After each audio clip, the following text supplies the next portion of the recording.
Aloha and good evening, everyone. And on this pleasant Friday night from Highland, Utah, we welcome you to KSL Sports Rewind's presentation of high school football.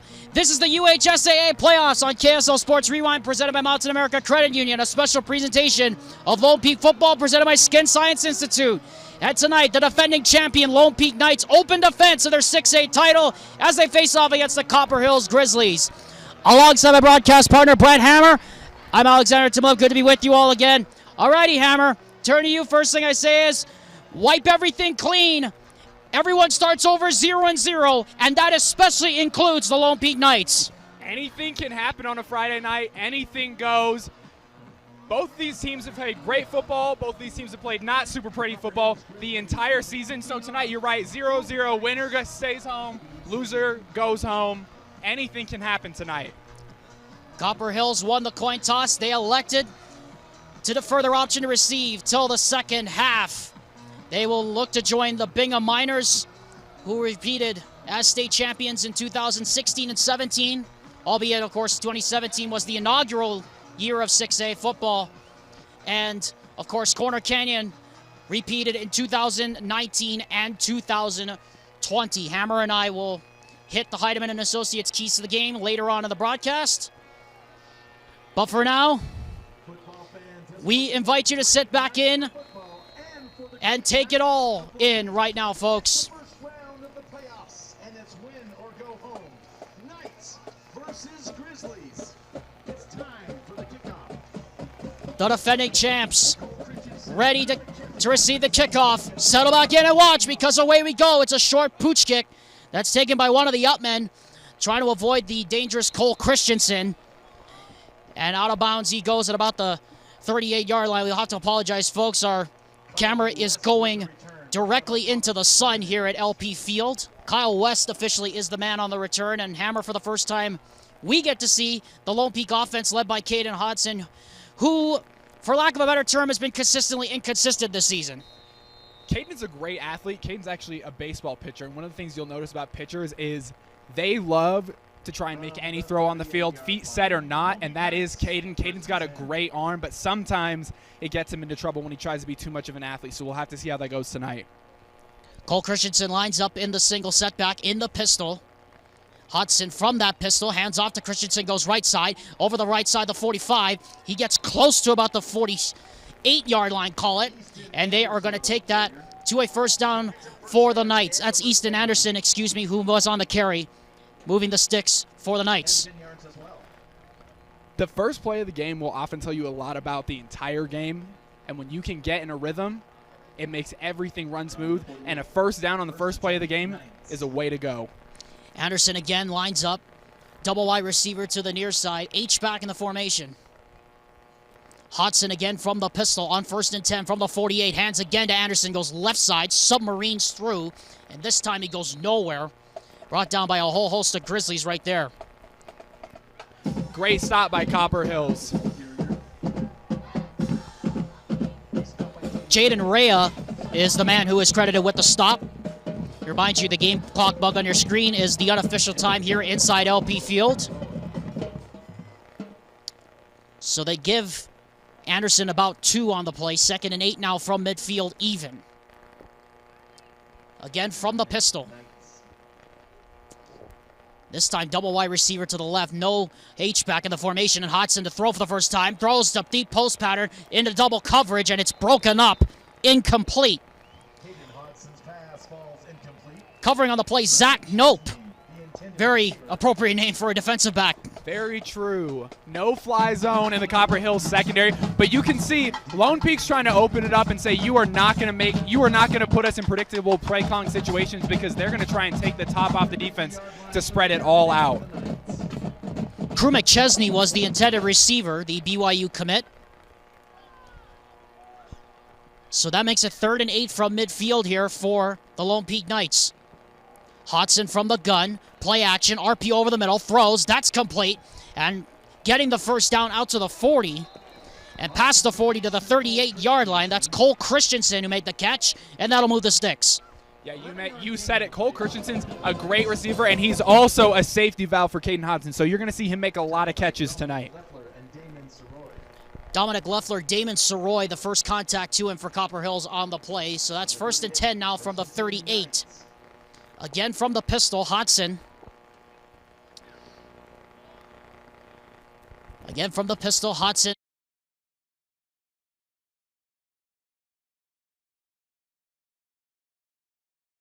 Go on that play. That was a great job setting the edge. They pulled the ball on the 36. Hodson now from the shotgun. Triple wide receiver lines up to the right. Handoff, or rather it's a fake play action throw. That's complete. Not for much yardage though. Pass was caught by number 10, Trey Robinson, who was lined up as the right side formation. And it'll bring up another 3rd down here for the Knights. So one of the things Copper Hills is going to try and do tonight is to make Caden uncomfortable, because he does throw well because he has that baseball arm, but he also gets himself into trouble by throwing picks when he gets nervous. And you saw right before that play, Holden Salvador was about to come off the edge on that play action. Probably have 2 plays to pick up 4 yards here for the Knights. Again, in the backfield is Anderson. He gets the handoff, and he's going to get stoned at the line of scrimmage. And so that'll bring up 4th down. And Jaden Rea with the stop. And so what do you do here, Hammer? You obviously have to go for it. The question is, how deep are you going to go? Because you know these guys are probably going to be playing to the sticks. If you're Lone Peak and you've shown the ability to go deep all season long, you might be able to throw this defense off by going past the sticks. So 4th and 5 from the 33. Hodson drops back to pass. 5-man rush. They bring extra, and they throw up the sideline into coverage. And again, it's broken up. No flags down in that corner of the end zone. And it's a turnover on downs, and a great stop by Copper Hills. Once again, Zach Nope is saying this is a no-fly zone. They did try and go deep, but this Copper Hills secondary was ready for that fade route. So now here comes the Grizzlies, and they have a very potent ground attack. They rolled up over 200 yards last week against the West Jordan Jaguars, and Nate Kitchen is the one who is the mastermind behind this offense, I guess, if you can say that. Central cog in it. He'll line up in the shotgun, power formation. And now they'll shift over to the right. And we have a flag. And the hard count immediately throws off the Knights there.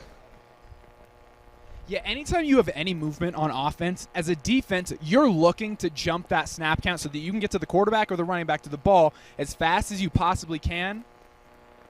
And that shift, oftentimes, you get really twitchy as a D lineman. It can make you jump. Luke Smith is the one who gets called for the offsides, and so that'll move up 5 yards to the 43. So Copper Hills now will take it 1st and 5 now at the 38. And again, Nate Kitchen will go into the shotgun in that power formation. Lines up with an H-back in front of him. Almost looks like the Kahuku running formation of days gone by as he takes the direct snap and he goes nowhere. Swallowed up by a whole host of black shirts.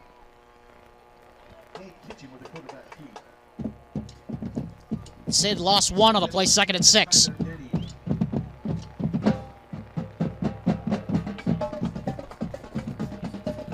This is a Lone Peak defense that has had trouble stopping the run at times this season. They gave up almost 300 yards, over 300 yards as a team rushing back on the season opener, August 12th, against the Copper Hills, against the Timpview Thunderbirds, as we have a player sent to the sideline here because his knees aren't covered. It's the new emphasis they're putting on this year.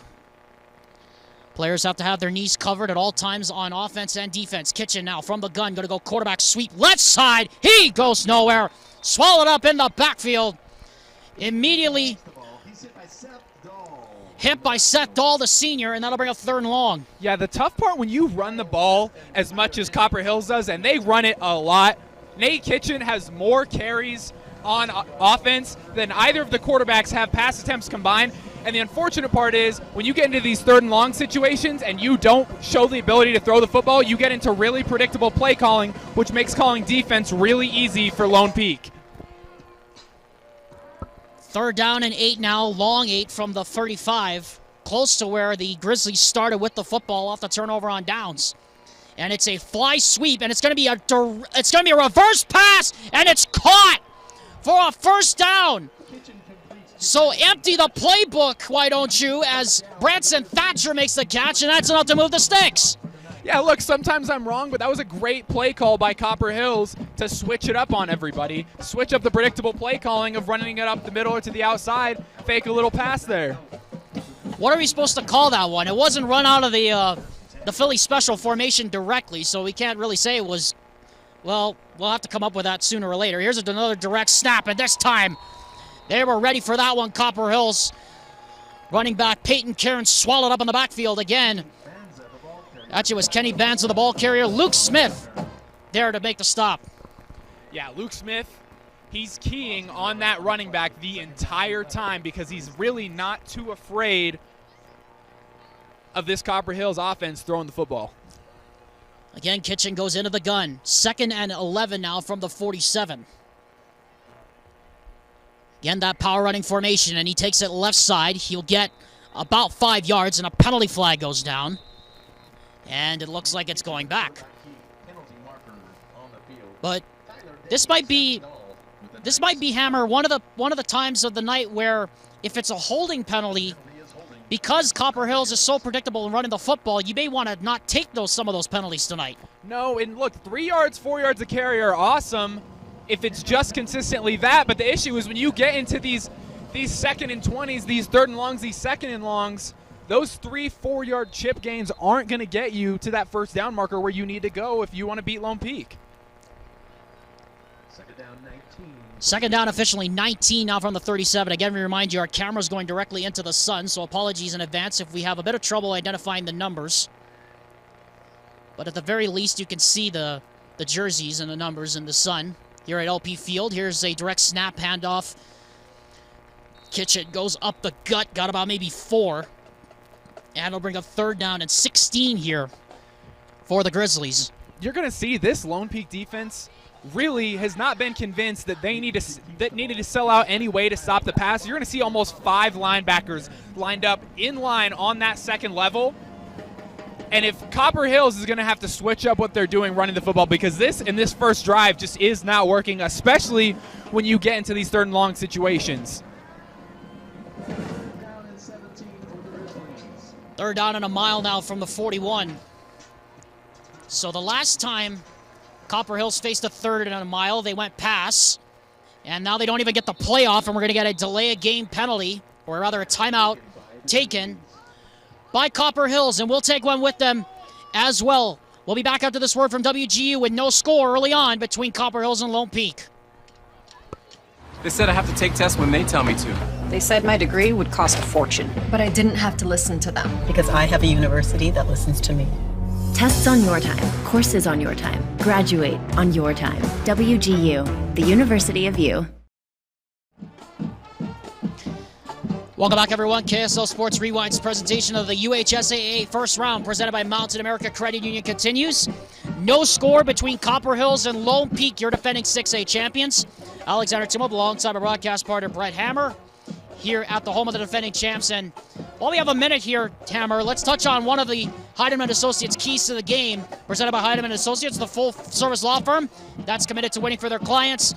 Copper Hills had one key to the game, and simple. Just got to let Kitchen do his thing. Yeah, let Kitchen cook. If Copper Hills wants to have a shot at pulling off a major upset, they have to control the ball. They rolled up 200-plus rushing yards last week, but could not punch it in against a stiff West Jordan defense. Lone Peak hasn't been the best on rushing defense all season, so that could be a place to expose this defending state championship defense. And Kitchen's going to take it on the right side, and he's going to get a good chunk of the yardage back. He'll get about maybe 9. It'll be 4th down and about 9 here. Alex Passy is the one who knocked him out of bounds. So 4th and 8 from midfield. And if this turns into a field position battle, Hammer, I think in the long run, you'd have to think that favors Copper Hills with this ground game. Yeah, it favors Copper Hills, especially because you're taking the ball out of Lone Peak's offense, which means you're not going to have to worry about getting into a shootout because the game is going to go at the pace you want it to, and you're also going to give your defense a lot more time to rest. The issue is, how much time is that offensive line going to have to rest? Well, they don't have time to rest right now because Cole Christensen on the return got back close to the 43-yard line. And that's where Lone Peak will start with the football, and let's continue on hitting that Heidemann and Associates keys to the game. It really comes down to, Hammer, which Lone Peak team shows up, because as we touched on in the open, this team has the ability to be world beaters, and then other games they don't look like world beaters at all. Well, and you said it earlier, Lone Peak has been consistently inconsistent all season. They started off with a blowout against 5A frontrunner Timpview, then proceeded to reel off 4 consecutive wins with 3 against top-tier opponents. Then the Knights dropped 3 straight games out of their final 4, including a blowout against Sky Ridge on September 30th and getting crushed on ESPN against Corner Canyon the following week. So on any given night, they can look like world beaters or throw up a clunker. Caden Hodson takes it left side on the keeper. He'll get to midfield. Ball comes out, but it's recovered by, it looked like it was Jethro James that picked it up, or Jethro Johnson rather, that picked it up. And a big break there for the Knights.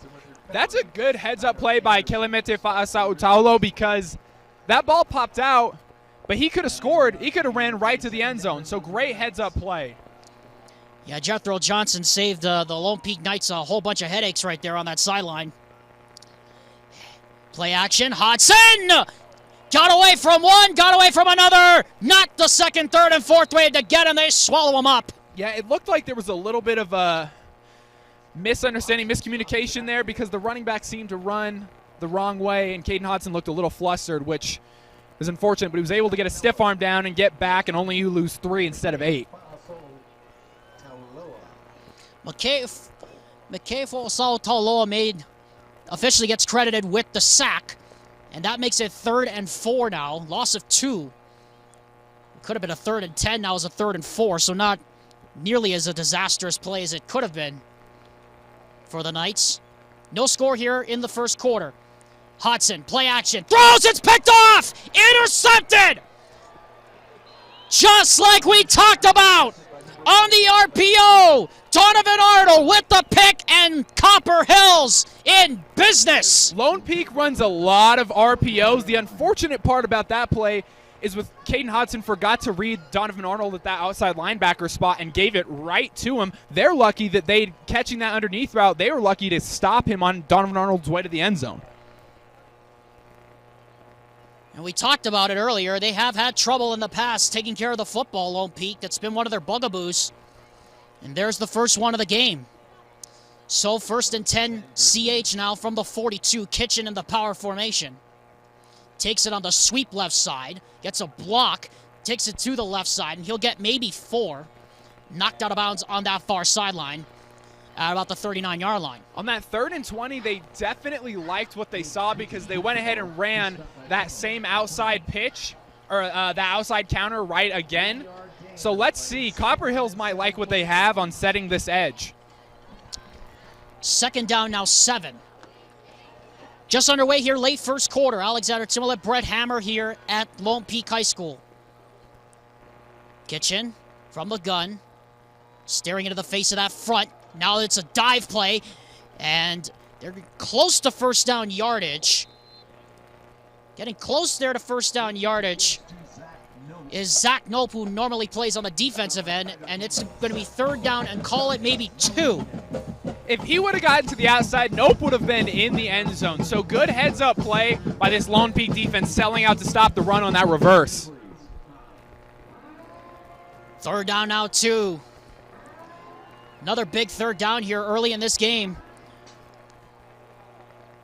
for the Knights defense. Already backed up against the shadow of their own goal here as the sun sets on a beautiful Friday night here in Highland. Kitchen takes the direct snap, goes right side. He's got the first down, or he might be close to it. Let's see where they mark him. The one judge here down on my side, Hammer, is marking him short of the first down by about a fingernail. Yeah, I think he was about a yard short. Yeah, it's going to be about a 4th and it's going to be 4th and about a Manapua here. Maybe less than that. Maybe a bite of a spam musubi here if you want to get really technical. That's what you want if you're Copper Hills, because you only got 1 yard to go, and they've been great at picking up 1 and 2 yard chunks. Let's see if it happens here. See if they can do it. They stopped Lone Peak on a 4th down to start the game, and a handoff, direct snap. Oh man, this is going to be close. Kenny Banza took the carry. Seth Dahl hit him in the gap. And it doesn't look like he got it. LP comes up with a stop. Barely. Yeah, again, like we saw earlier, they're basically running a 4-6-1. They got 4 guys down, and then they have 6 linebackers to fill every gap and then some. So if you're Copper Hills, you're either going to have to start moving the ball to the outside, or you're going to have to get into these unpredictable play calling situations and start throwing it a little bit to throw Lone Peak's defense off. So they escape the turnover bite right there. Hodson hands off left side to Anderson. Gets a block, gets to the 40, puts his head down, and he'll be ridden out of bounds at the 45-yard line. That's enough to move the sticks.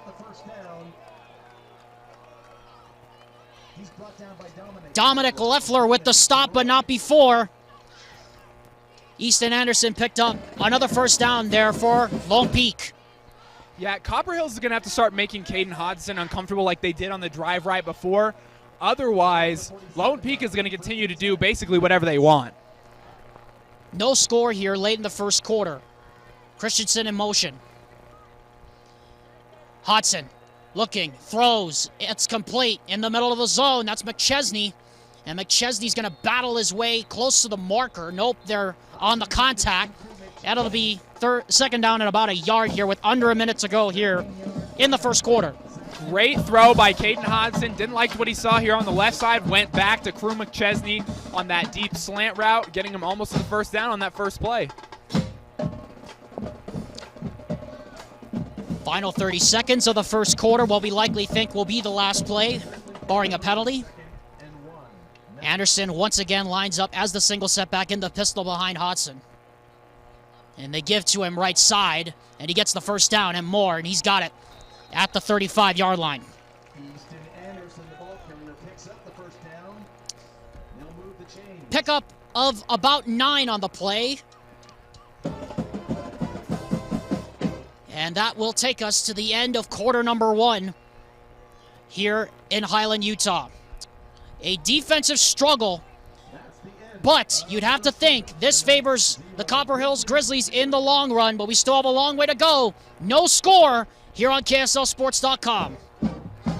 Mountain Land Power Equipment provides exceptional service and high-quality brands you know and trust in lawn, landscaping, and snow removal products. Our experienced staff of technicians repair all types of snow plows, snow blowers, lawn mowers, small engines, and is trained to answer questions about lawn, garden, snow removal, and landscaping products. Mountain Land Power Equipment, now with 2 locations to serve you in Salt Lake City and Springville.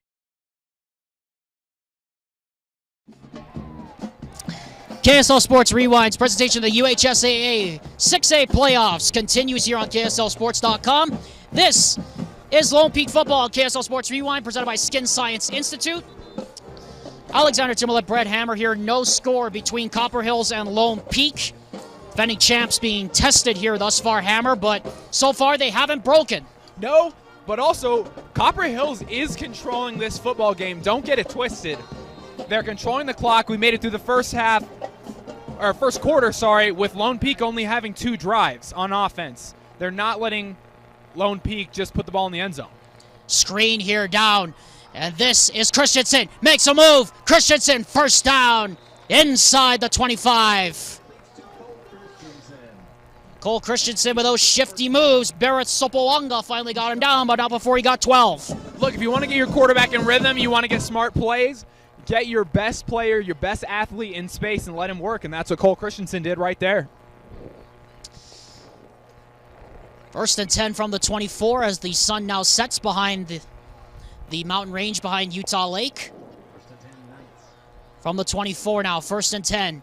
Hodson hands off to Anderson into the hole left side, breaks a tackle, and the ball pops free, and it's picked up and running down the sideline and out to the 45-yard line. Would you believe it? Holbrook was the one to recover the fumble. And that's a turnover. And the second turnover of the game for the Lone Peak Knights. Whoa. If you're Copper Hills, you got to put the ball in the end zone right here because you don't know how many turnovers you're going to get. Nothing. Check that. It was actually Leffler who recovered the fumble and ran it all the way back. That's the second time that Lone Peak has been inside midfield and have not scored. So Kitchen now from the gun. And it's a direct snap. And getting maybe a yard is Bandus over the left side. Takes the snap. Hit hard by Pono, Aquin, and Kyle West. Kyle West, Pono, Aquin there to make the contact. 1 yard gain on the play, second down, 9 for the What a start to this game we have had. No one has gotten in the end zone, but Copper Hills has controlled the football game, at least thus far. From the 46 now, second down and 9. Kitchen on the sweep to the right side. He's got a block. He follows that blocking up the right side. He's going to get about maybe 4. And that'll bring up another third down, but a third and a manageable here. And you have to like the chances of the Copper Hills Grizzlies if it's third and manageable most of the night like this.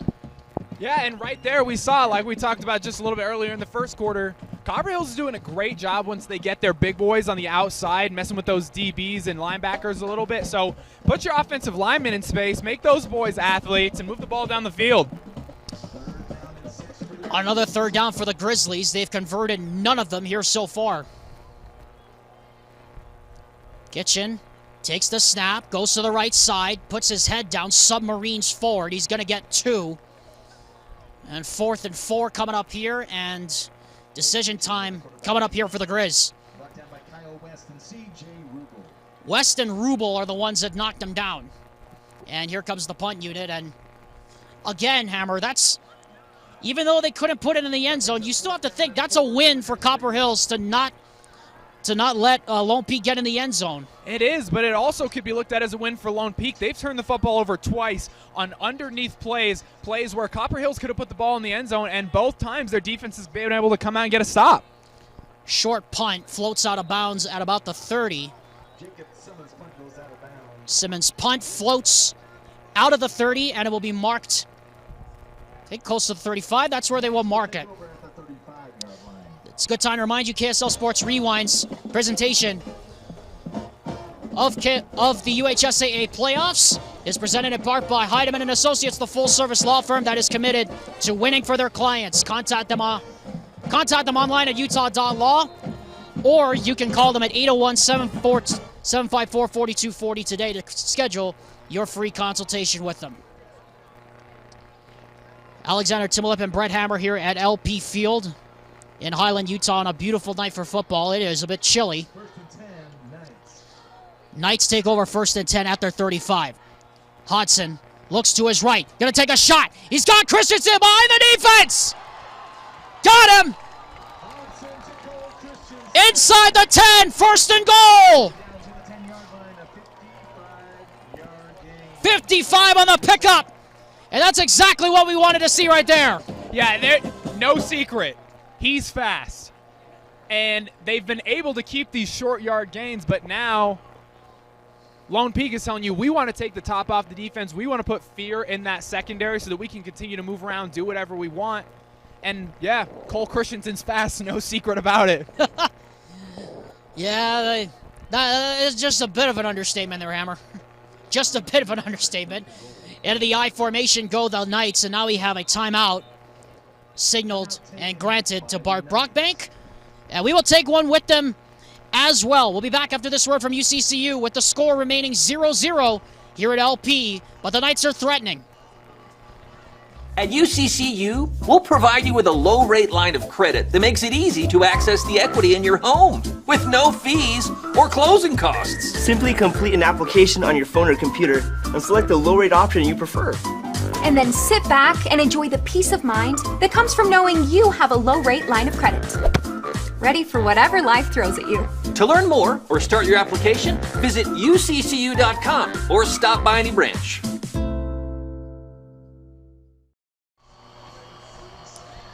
Alexander Timolet, Brett Hammer here at LP Field. You're at Lone Peak High School for KSL Sports Rewind's presentation of the UHSAA playoffs. No score between Copper Hills and Lone Peak, but the defending champs are threatening inside the 10. It's first and goal at the 9, following a 55-yard gain from Caden Hodson to Cole Christensen. And now first and goal in the I formation. And the handoff goes to Anderson, right side, inside the 5. And he barrels his way down close to the 2-yard line. And it'll be second and goal rather at the 2.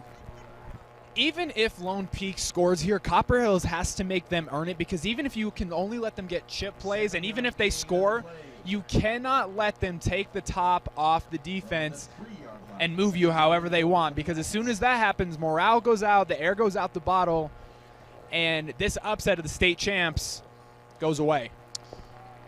Again in the eye, second and goal at the 2. Hodson under center, hands off to the goal line, and short of the goal line, actually didn't get in.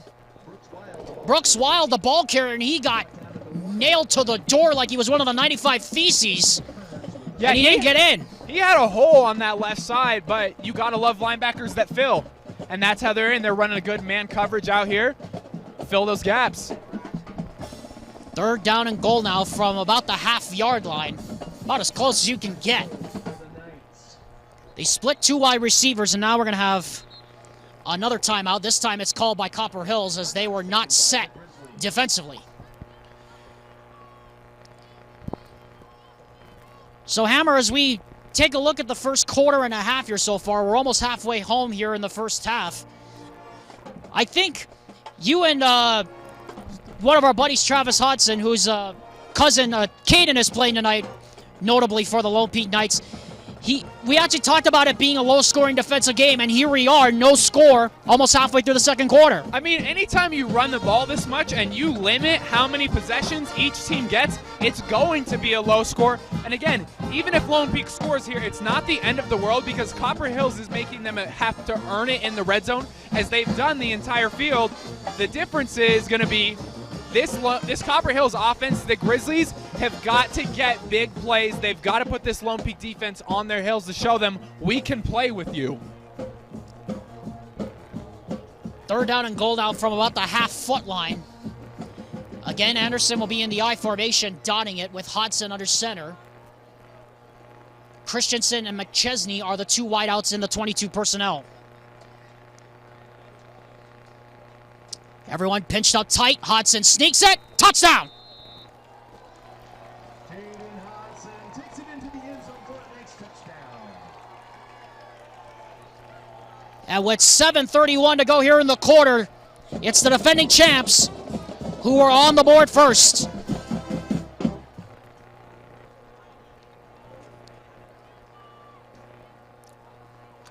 So now it's Ian Sanchez who comes in to try the extra point. Out of the hold of Cole Christensen. Good snap. Actually, it's a low snap, and Christensen's going to have to take off with it and run. Doesn't matter. He's in. So the bad snap works in Low Peak's favor. They get 2 out of what should have been 1. Doesn't matter. Yeah, Lone Peak's worst kept secret is that Cole Christensen's fast and he's an athlete. Play breaks down, great athletes make great plays. It doesn't matter. KSL Sports Rewind's presentation of the UHSAA playoffs is presented by Western Governors University, where you can earn a 1-year MBA with Western Governors University, and they offer an education that is affordable, attainable, and full of support. WGU is a proud sponsor of KSL Sports Rewind's presentation of the UHSAA playoffs.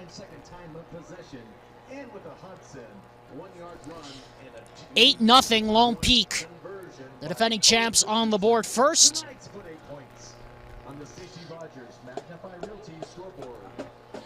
Alexander Timolet, Brett Hammer here at LP Field.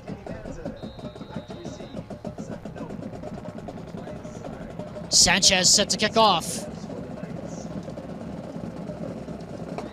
Sanchez's kick will go out the back of the end zone for a touchback, and the Grizz will bring it to the 20-yard line.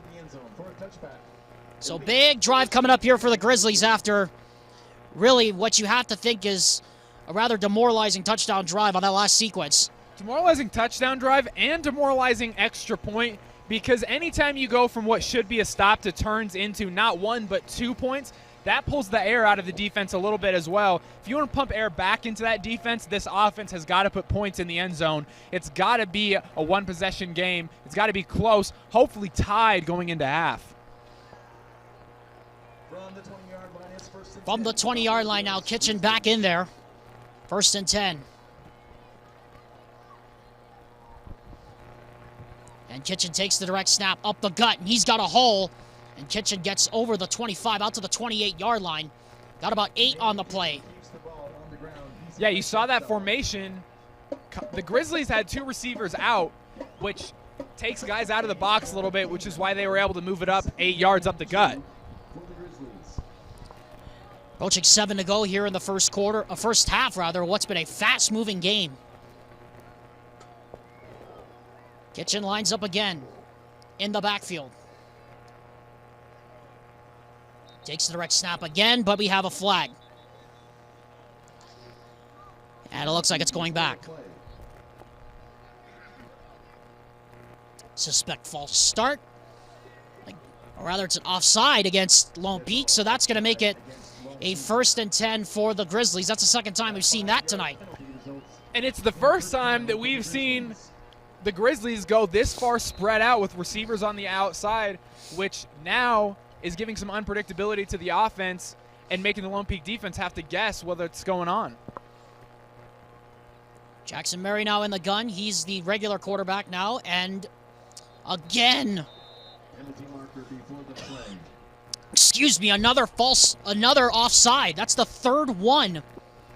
And if there's anything that's going to drive Bart Brockbank nuts, Hammer, that's going to be that. Yeah, unnecessary penalties. They've already given up a whole 1st down just on this drive alone in penalties. Murray now in the gun. Kitchen again is the single setback. And Kitchen's the one that takes the direct snap, and he's got a hole. And he's over the 40, out to the 45, out to the 47-yard line. That's enough to move the sticks for a 1st down. And now you're seeing the Knights start to get shoved back a bit on the offensive line. Yeah, the defense need to say thank you to Jaden Mayberry, because he was the last line of defense before they were going to take that ball into the end zone and make this a 1-point game. Halfway home here in the second quarter. Coming up at the half, we remind you we'll have updates from the other games going around the playoffs, including a look in at Park City and Timpanogos with Mark Winterton and Jake Hatch. Mary from the pistol on 1st and 10 from the 47. Mary, pitch, goes to Kitchen, right side, puts his head down, runs over a man, gets out to midfield, and he's going to pick up about 4. Yeah, Tyler Denny got rocked on that play, on that run by Nate Kitchen. Again, let Kitchen cook.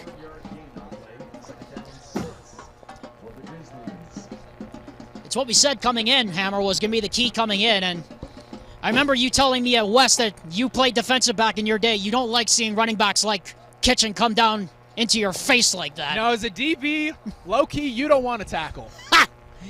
You just want to go for his legs right there, trying to chop him out from underneath. Yeah, Kitchen drops the snap. He gets back on top of it, though.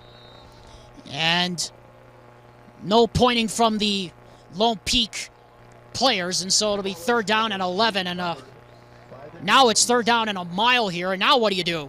Well, sometimes that's what happens when you run trick plays. Now you're in a third and long, and you got 4 minutes, 4.5, 5 minutes going into half. If you're Copper Hills, you spread the ball out, you've spread the defense out, and you've made these guys guess we're in a 5-wide set. You got to go down the field with this. It's got to go in the air because a draw is just not going to do it. Murray is going to throw, and he's got time, throws into the air, and it's incomplete. And it's going to be 4th down as, boy, Damon Soroy got nailed coming across the middle.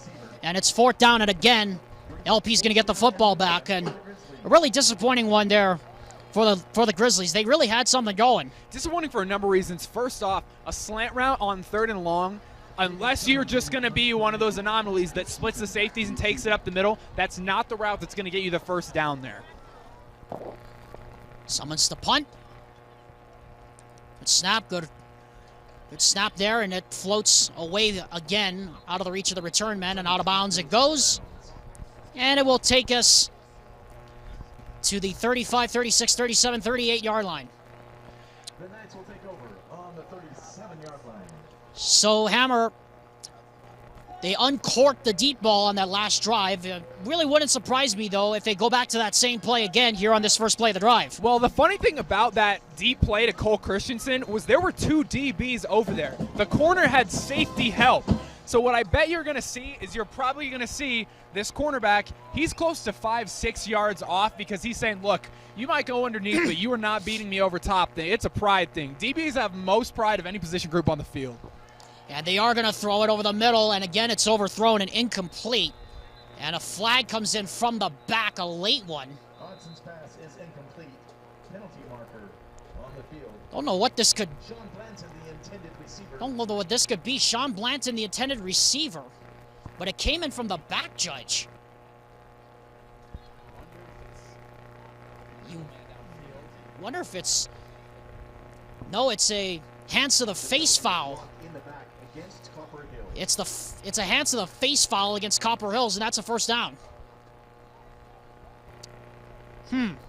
If you're Copper Hills with how low scoring of a game this is, you cannot afford for Lone Peak to put another ball in the end zone going into half with you basically having no chance to score again unless Copper Hills decides to come out throwing the football. 8-0 Copper Hills. Trailing late here in the first half. Hodgson from the gun, blitz coming, throws. That is complete. Looked like it hit the ground. And instead McChesney takes it. The ball comes out again. And again a scramble for it. And I think Copper Hills has this football. No, it's not. It is LP football. And again, a lucky break there for the Knights. We've seen Caden Hodgson turn the football over a lot this season. He's doing a great job with these screenplays. When you have free blitzers, he's doing a great job at getting the balls to guys in open space and letting them do the work. So that time it was McChesney who got the first down, but then fumbled it. Now here's the handoff right side. This is Wild, and he's got a hole. He's at the 20, 15, 10, touchdown.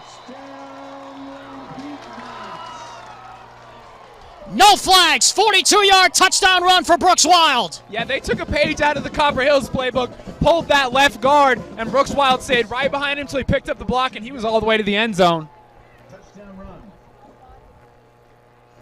So after a slow start, the defending champs starting to kick it into gear here late in the first half. Ian Sanchez now to kick the extra point. Hopefully it's a better snap and a better hold this time than it was for Christensen to handle. This time it's a better snap, better hold, and the kick is good. 15-0 in favor of Lone Peak with 3:40 left here in the first half. Back after this word from Stonehaven. It all starts with a smile. To show you care, offer a sign of love, welcome someone home. Even when we don't see each other, or share a room, even without words, smiles bring us together. Let's keep yours healthy. Stonehaven Dental. Schedule online at stonehavendental.com.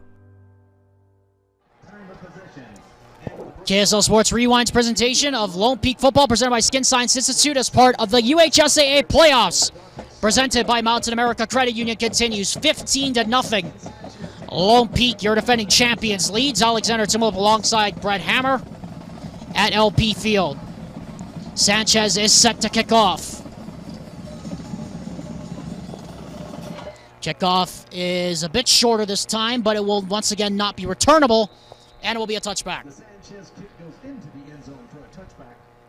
It'll come out to the 20 and be first and 10. So we'll come out to the 20, first and 10 in favor of the Copper Hills Grizzlies, down by 15, and remember, they will get the ball to start half number 2's proceedings. So the Grizzlies need to kill 2 birds with 1 stone, and this is what they got to do. We saw on that last drive, quarterback wasn't super comfortable throwing the football because as soon as that pass rush came, he got it out to the slant route, which wasn't going to get them the first down. The other thing is you got to make this Lone Peak defense respect your passing offense and stop blitzing you every time. 3:38 to go officially here in the first quarter. Mary from the pistol.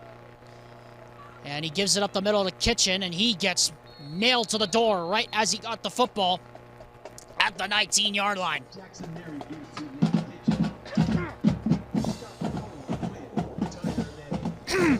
Pono Quinn with the stop.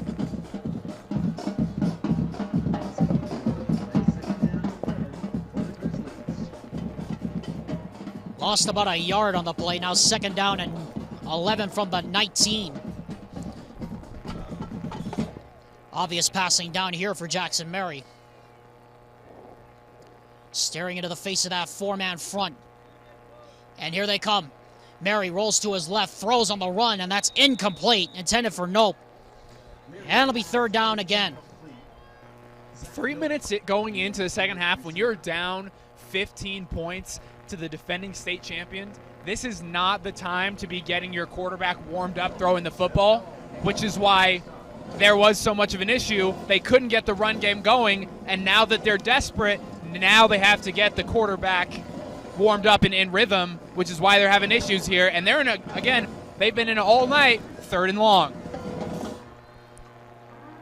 3rd down and 11 now. Copper Hills has yet to convert a 3rd down in this game.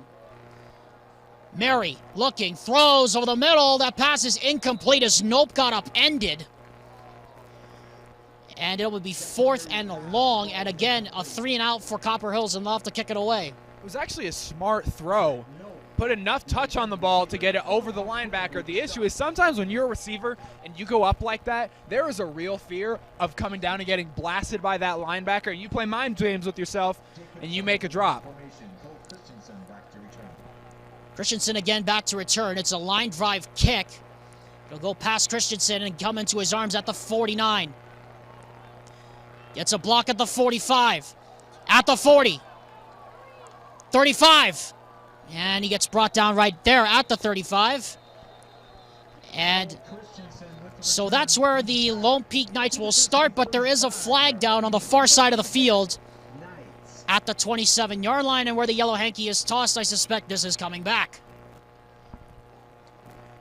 Cameraman Doug Jardine tells me it's in the area of what appears to be a blindside hit on the return team. Yeah, there were a couple interesting blocks going across that whole play. I think they put that football on the ground on that punt in hopes that Cole Christensen wouldn't work his magic. Right. But you get those blocks, you get an athlete like Cole Christensen, you get him in space, he's taking it.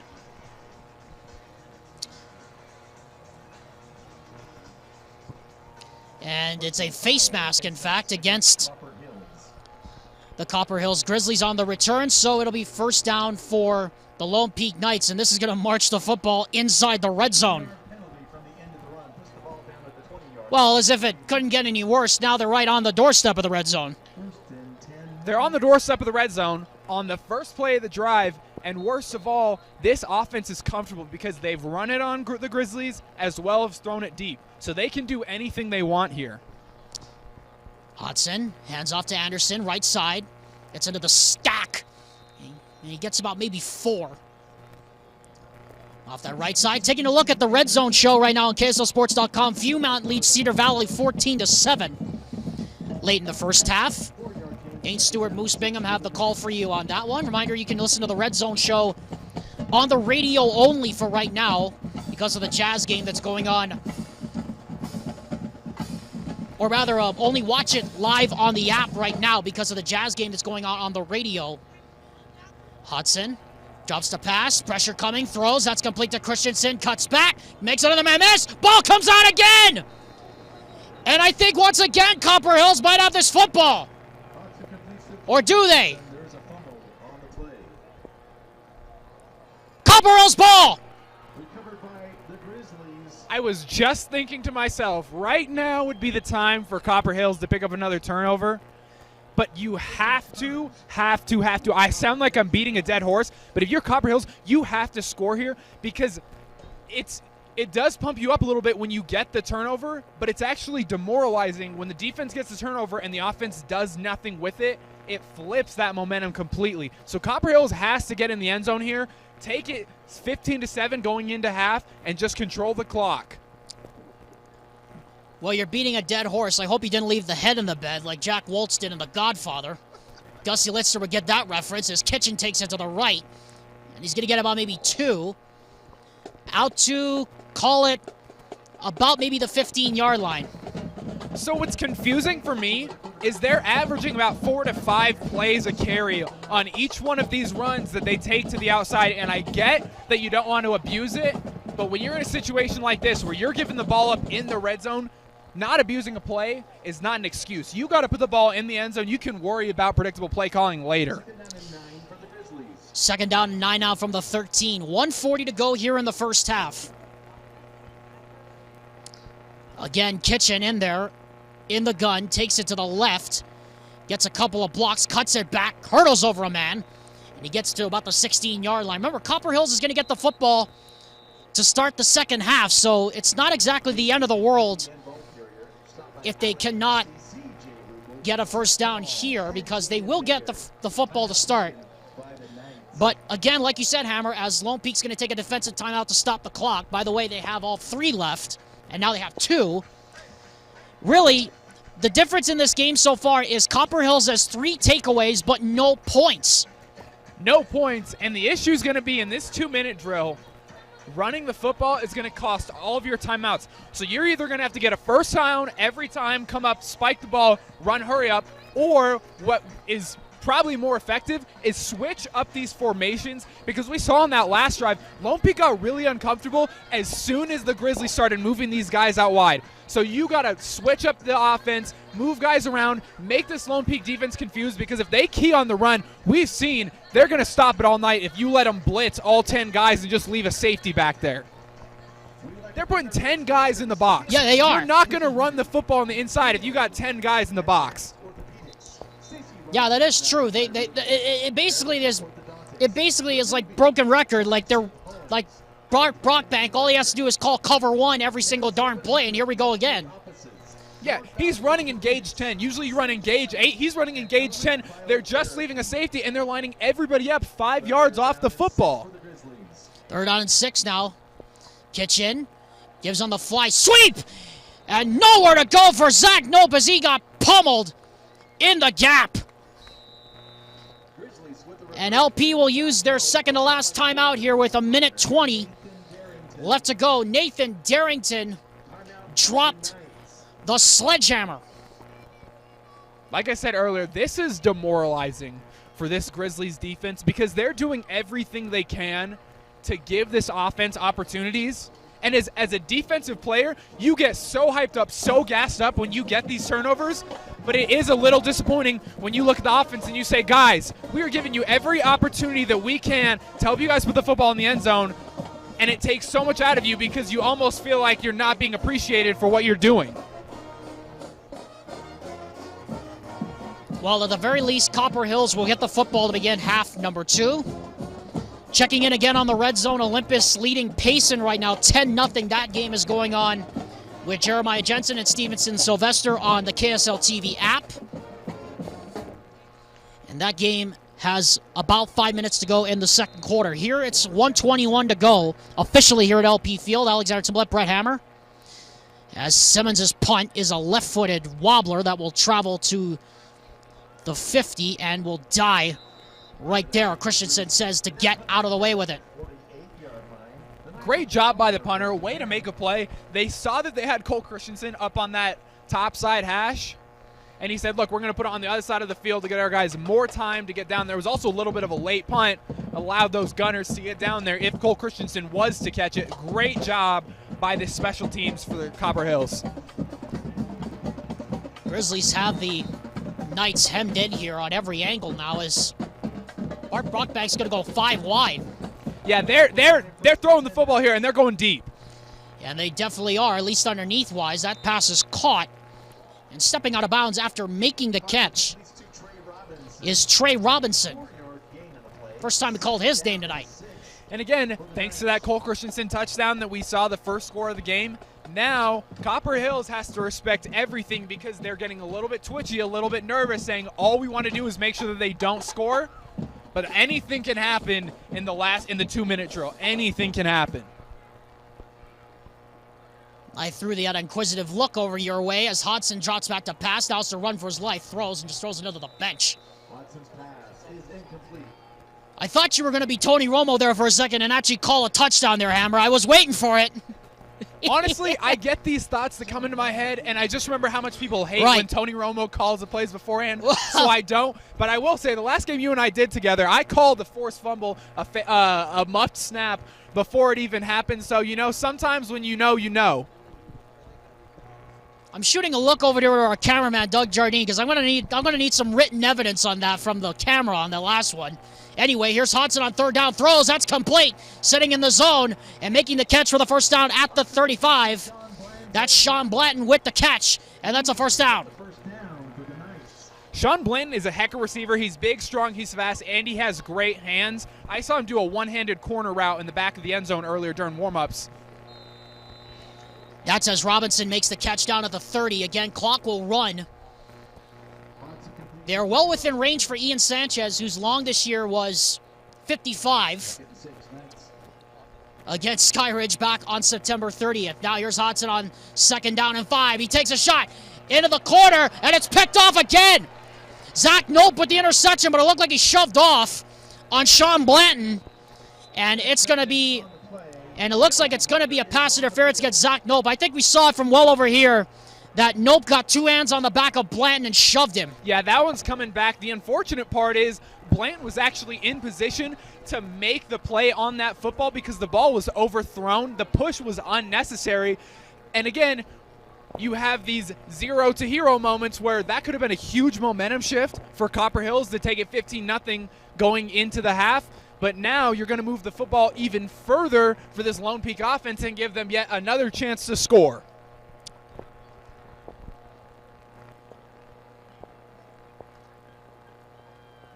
So now we're having a discussion here. The LP offense is still out there on the field. They're just trying to, I think, figure out where the ball's going to be spotted after the enforcement of the infraction. So it is pass interference against Zach Nope, so it will be first down, but it's going to be 15 yards up from the 30. I believe that's going to be at the 15.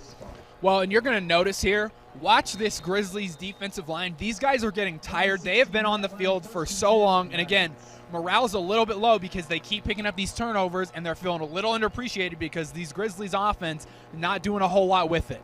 Hodson looking, throws right side. That's complete to Blanton. Spins his way out of bounds, stops the clock. Pickup of 7, or pickup of 4 rather, from the 16 down to the 12. Zach Nope, who was the guilty party on the PI call earlier, shoved him out, and the clock stops with officially 14 seconds left. And before that happens, we have a timeout signaled for and granted to the Copper Hills Grizzlies. Meanwhile, here on the Red Zone, we're taking a look at some of the playoff games. Hammer just looked over here. Wasatch just took the lead on the Woods Cross Wildcats with 6:31 to go in the fourth quarter. And that's a very interesting one, Hammer, because those are two teams that have been neck and neck basically all season long between each other in the same region. Yeah, Woods Cross is, I believe, 3-6, and the other one's 6-4. And again, it's looking like it's just coming to be a shootout here at the end. A little bit different than our game. The Grizzlies have yet to get on the board. And I mean, it's obvious, but if the Grizzlies want to win this game, they got to score basically 21 in the third quarter to make this thing feasible going into the fourth. But we haven't seen anything from this Grizzlies offense to suggest that Lone Peak needs to be afraid. We'll keep you updated on the other scores coming in from around the state on the Red Zone Show, which is currently airing only on the app and online right now because of the Jazz game on KSL Sports Radio. Hodson, free rusher coming off the edge, gets rid of it now, throws it into the middle of the pack, and threw it into a traffic jam on the I-15. And probably that should have been picked off because there were 3 white shirts around that football, Hammer, and I don't know how Zach Noble didn't come up with that thing. That's dangerous. But again, like I said earlier, Caden Hodson is a baseball player. He's a pitcher. And baseball players that play quarterback believe they can make any throw on the field whenever they want. They think they're a little invincible. And look, Caden's a great athlete, but you cannot run outside. Only Patrick Mahomes can go outside and throw it back in. It's not a smart play if you're a quarterback. Oy, a lot of movement there on the offensive line. Take your pick. Was one of the offensive linemen, was one of the wide receivers. It looked like that was one where the center snapped the ball on 2 when it should have been on 1.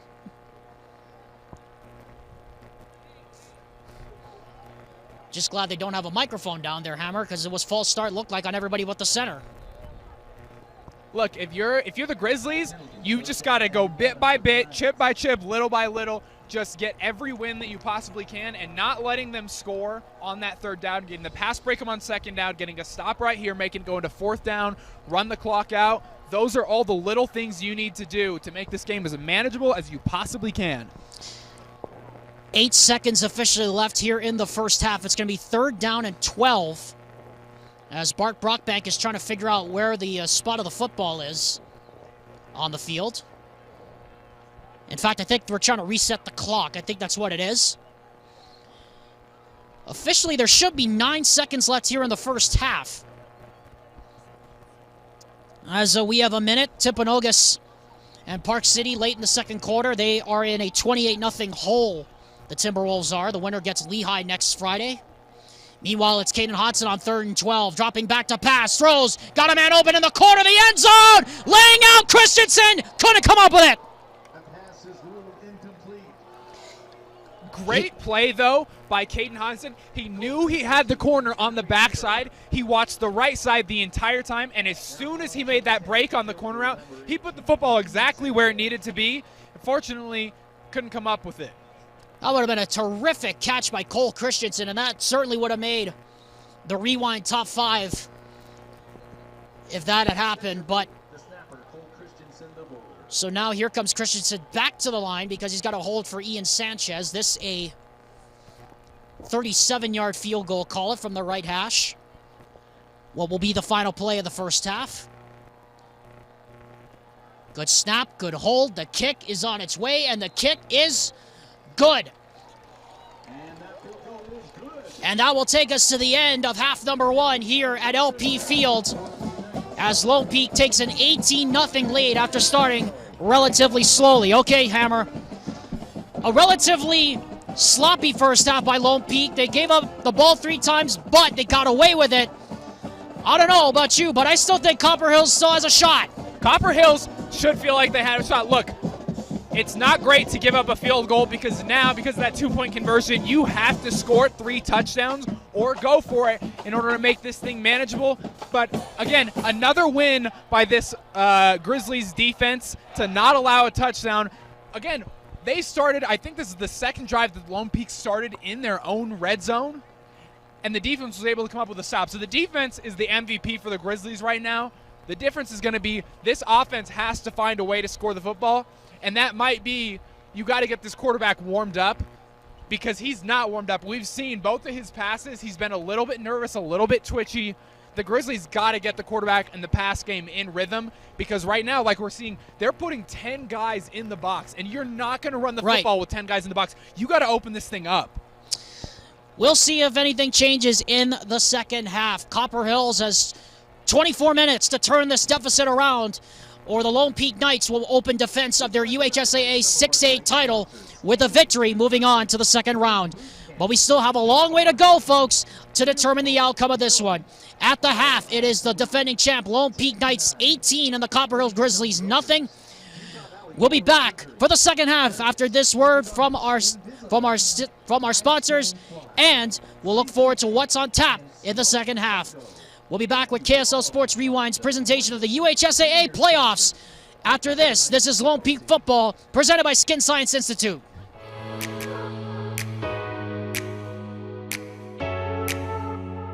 I love our culture here at Skin Science. I think it plays to every student. Most people who choose aesthetics are creatives, and this is such a great outlet for them. Not only are they able to work one-on-one with their clients, they're also able to prepare them for what really happens in the world. I loved the atmosphere at Skin Science. It was easy to make friends. The instructors actually form relationships with you, which is one of my favorite parts. It's a fun place to be, especially when you're there for 8 or 16 months.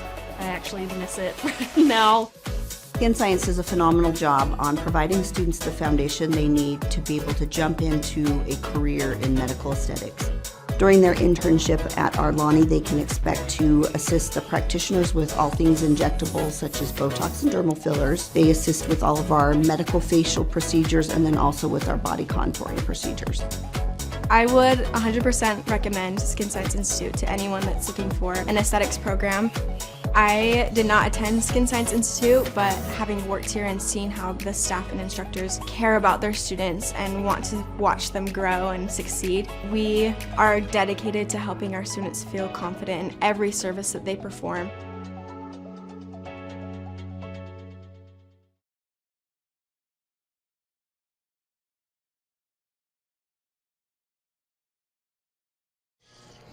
As the sun sets behind the Wasatch Front, welcome back to KSL Sports Rewind's presentation of Lone Peak Football presented by Skin Science Institute.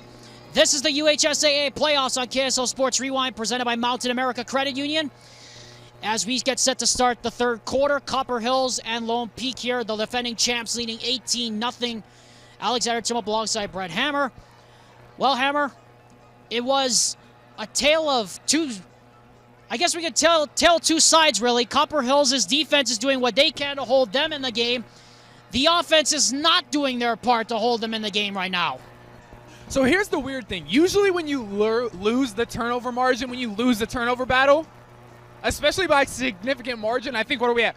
3-0? 3-0, yes. 3 turnovers from Lone Peak, 0 from Copper Hills. When you lose the turnover battle, you lose football games. Usually if you do bad things happen. But like Caden Hodson running around, throwing the ball back inside, this Lone Peak offense turning the football over, and Copper Hills still can't capitalize off of it. Part of that is Lone Peak is that good. The other part of it is the Grizzlies offense is just way too predictable, and the quarterback didn't warm up until he was in tough situations where they needed big plays. So, if you're Copper Hills, you got to bank on more turnovers, but I'm going to bet at 3-0, you're probably not getting any more. You're going to just go down, play defense, and score the football, just straight up. Yeah, hopefully it doesn't turn into a situation where Colorado State against Nevada. Of course, Colorado State beat Nevada, but only because they got a defensive touchdown on the second to last series of the game. Hopefully that's not the case. We want to bring you up to date on a couple of scores we've heard from around the state. The Shield game over in Region 1, Weber against Roy. That one is tied at 14 in the third quarter. We're watching the red zone here. Box Elder leads Highland 21-7. And last we checked, Timpanogos trails Park City 28-0. And as we went to halftime, Viewmont and Cedar Valley became a 7-point game, 21-14. That's where it stands right now. The winner of this game moves on to face the Syracuse Titans next week on Friday. We remind you that game will be available on KSLSports.com. Unfortunately, we will not be doing that game. Hammer, Amrine, and the crew of the BYU kids are all off on that night to allow them to go to the BYU football game against East Carolina.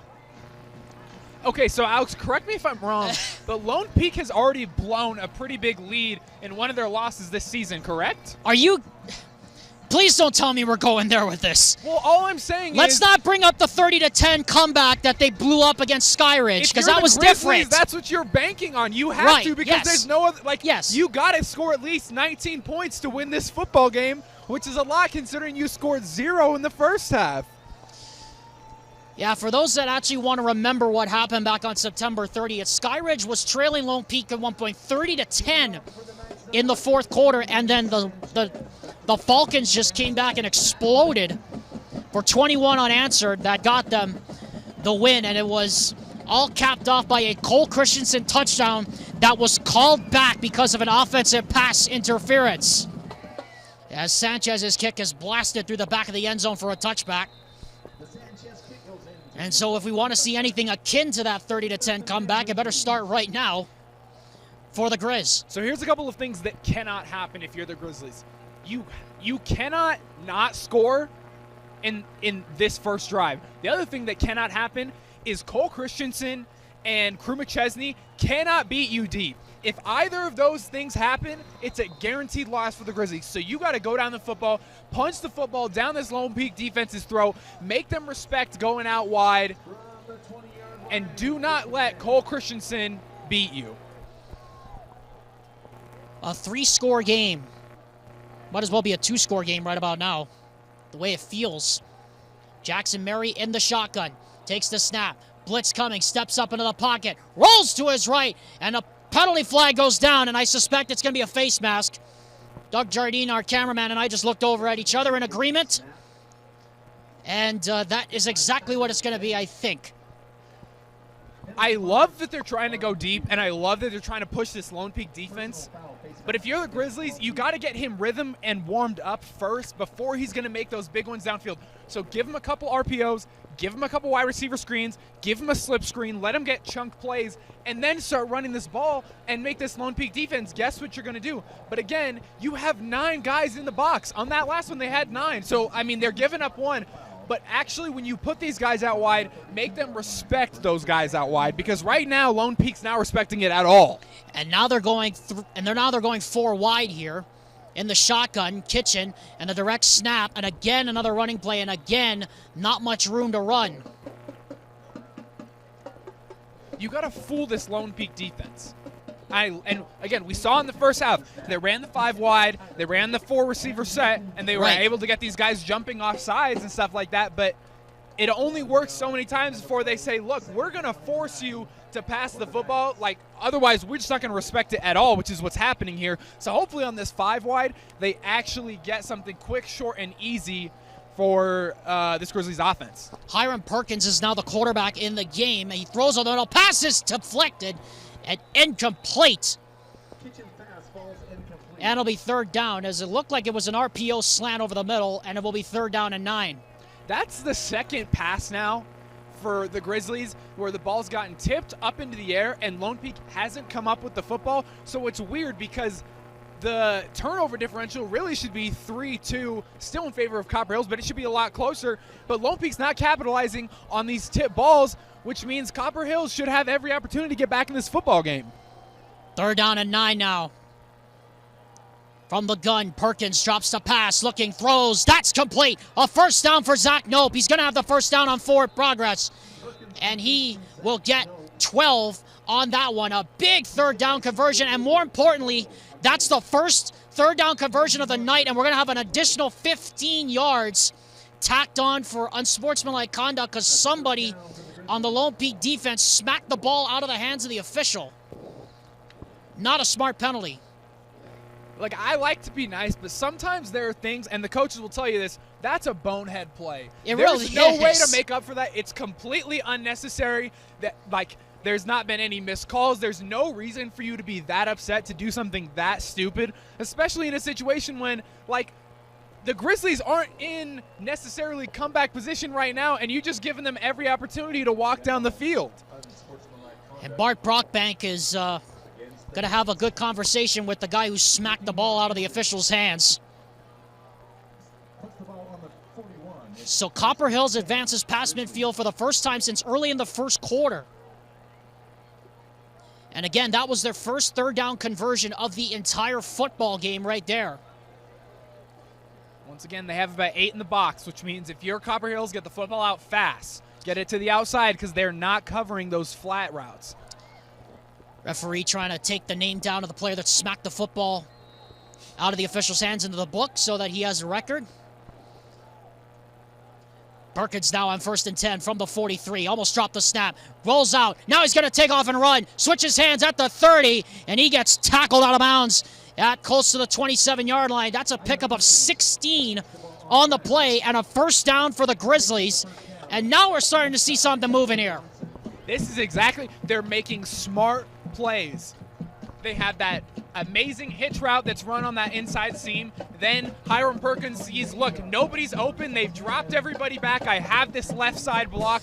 Takes it and picks up the first down. They're at about the 20-yard line. They're exactly 29-yard line, sorry. And again, going 5 wide again, they're making this Lone Peak defense respect these outside edges. And they're spreading them out, which is a good thing. Perkins now throws over the middle. A lot of traffic, and that pass is incomplete. In fact, there was a whole bunch of parking lot of shopping carts in the parking lot, but there's a penalty flag, Doug Jardine's telling me, in the secondary.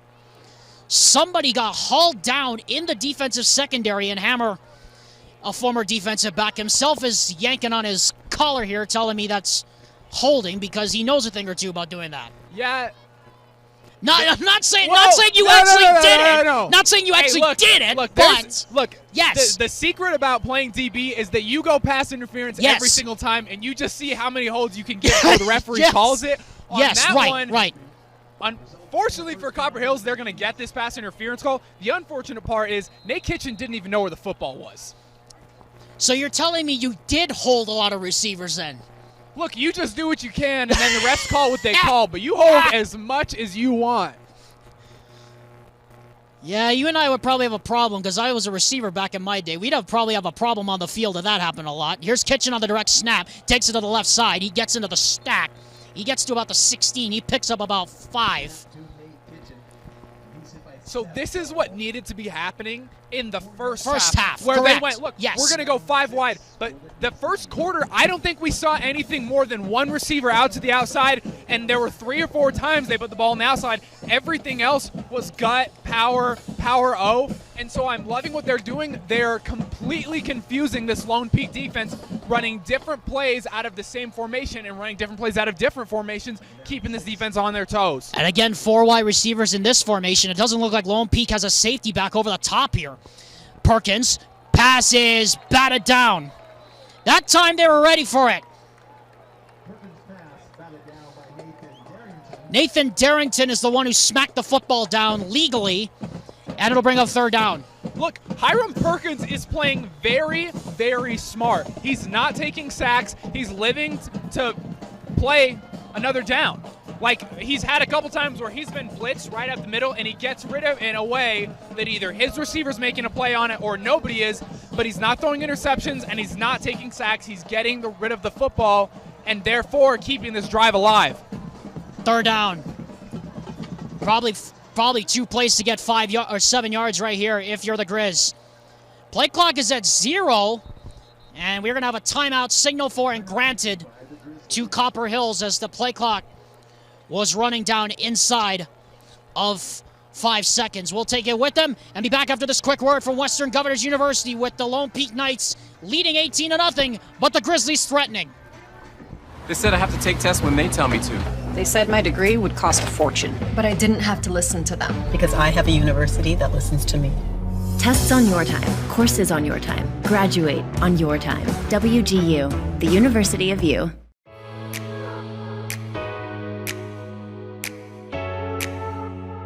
I love our culture here at Skin Science. I think it plays to every student. Most people who choose aesthetics are creatives, and this is such a great outlet for them. Not only are they able to work one-on-one with their clients, they're also able to prepare them for what really happens in the world.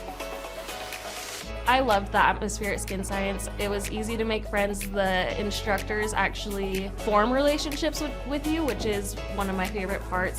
It's a fun place to be, especially when you're there for 8 or 16 months. I actually miss it now. Skin Science does a phenomenal job on providing students the foundation they need to be able to jump into a career in medical aesthetics. During their internship at our Lonnie, they can expect to assist the practitioners with all things injectable, such as Botox and dermal fillers. They assist with all of our medical facial procedures and then also with our body contouring procedures. I would 100% recommend Skin Science Institute to anyone that's looking for an aesthetics program. I did not attend Skin Science Institute, but having worked here and seen how the staff and instructors care about their students and want to watch them grow and succeed, we are dedicated to helping our students feel confident in every service that they perform.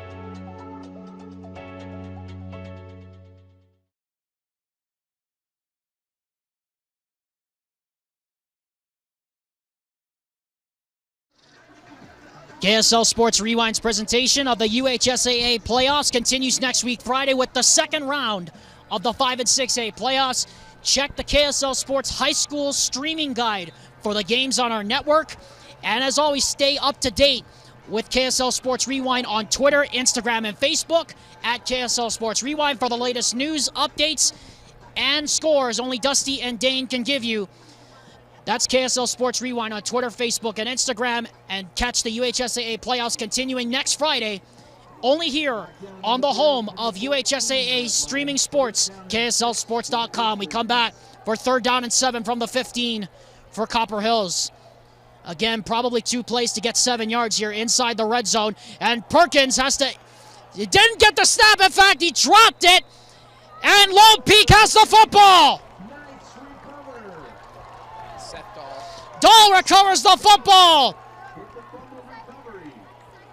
And finally, something goes the way of the Knights defensively. Their first takeaway of the night. That is probably the worst thing that could have possibly happened, because you had all the momentum in your favor getting the ball to start the half, and now you've given it right back to Lone Peak in a very depressing fashion. It's one thing to give the ball away under your own free will. It's another thing to just make a mistake right when you're on the cusp of having a great drive and about to put the football into the end zone. Hodson takes over with company in the backfield. He drops the pass. Plenty of time. He's got McChesney. One-on-one coverage. He's got him.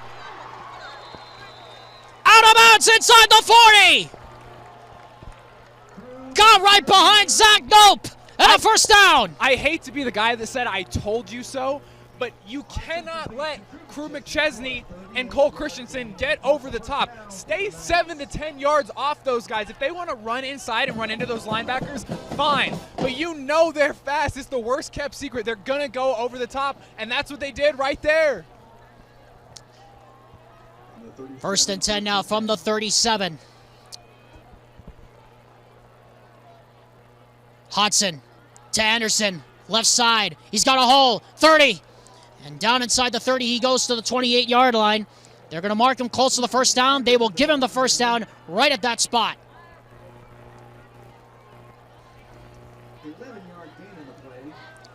As the Knights just keep on chugging away down here close to the red zone.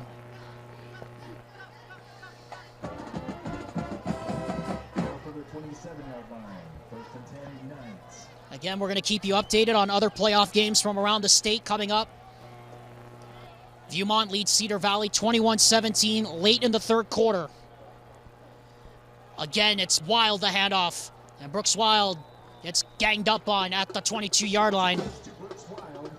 As we go under 9 minutes here in the 3rd quarter with the Lone Peak Knights leading 18-0. Alexander Timolev alongside Brett Hammer here at LP Field. On a chilly, cold night at the foot of the Wasatch Mountains here in Highland.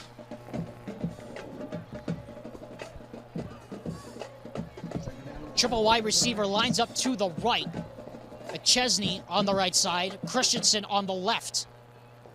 Hodson to pass. Looking, throws, that is dropped. In and out of the hands of Jethro Jensen, the tight end who was lined up in the slot to the right. And it will be 3rd down and call it about 4 here for the Knights. Look, you got him in 3rd, about 4. What you're going to see is they are doubling up on Cole Christensen over on that top, up on that top side. They got a cornerback and a safety over top. They're going to bracket him, which means as soon as he comes up, the safety is going to crack down, so he is smashed in between both those guys. The unfortunate part is you're going to leave 2 of these guys over here on the bottom of your screen wide one-on-one. Instead, it's a handoff to Wild. Brooks Wild inside the 10, inside the 5, down to the 3-yard line. Well, they knew they were coming with the pass coverage, and that time they go with the run for a first down. Yeah, if you're Lone Peak, you have these Copper Hill Grizzlies right where you want them, because you can say this secondary is so afraid of getting beat by Cole Christensen and Crew McChesney. They are living in the secondary's head rent-free, that now we can open it up and run it about however we want, because they're playing such soft coverage to make sure that they don't get beat. From the I formation, 1st and goal from the 3. The I formation dot back is Anderson. He gets the handoff. He's in. Touchdown, Lone Peak.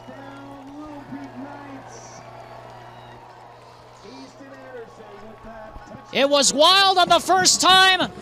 Then it was Hodson on the first touchdown of the game. And this time it is Easton Anderson who punches it in.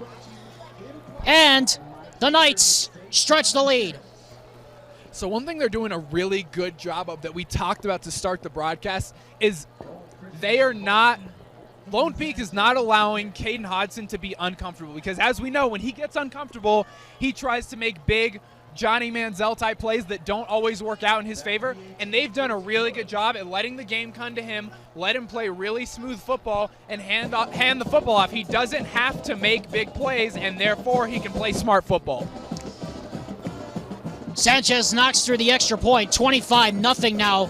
Lone Peak. It's a good time to remind you, KSL Sports Rewind's presentation of the 2022 UHSAA playoffs, presented by Mountain America Credit Union, presented by WGU, where you can earn a one-year MBA from an education that's affordable, attainable, and full of support. Western Governors University is proud to sponsor KSL Sports Rewind's coverage of UHSAA athletics all season long. Alexander Timolip alongside Brett Hammer at Lone Peak High School here, the defending champs.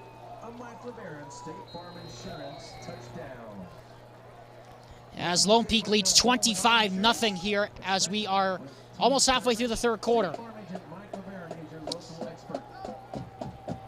Sanchez set to kick off.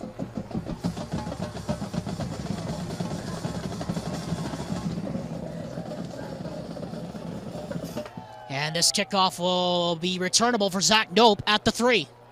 He drops it, but picks it back up, and now he has to run, and he's not going to make the 15-yard line. He gets buried at the 10.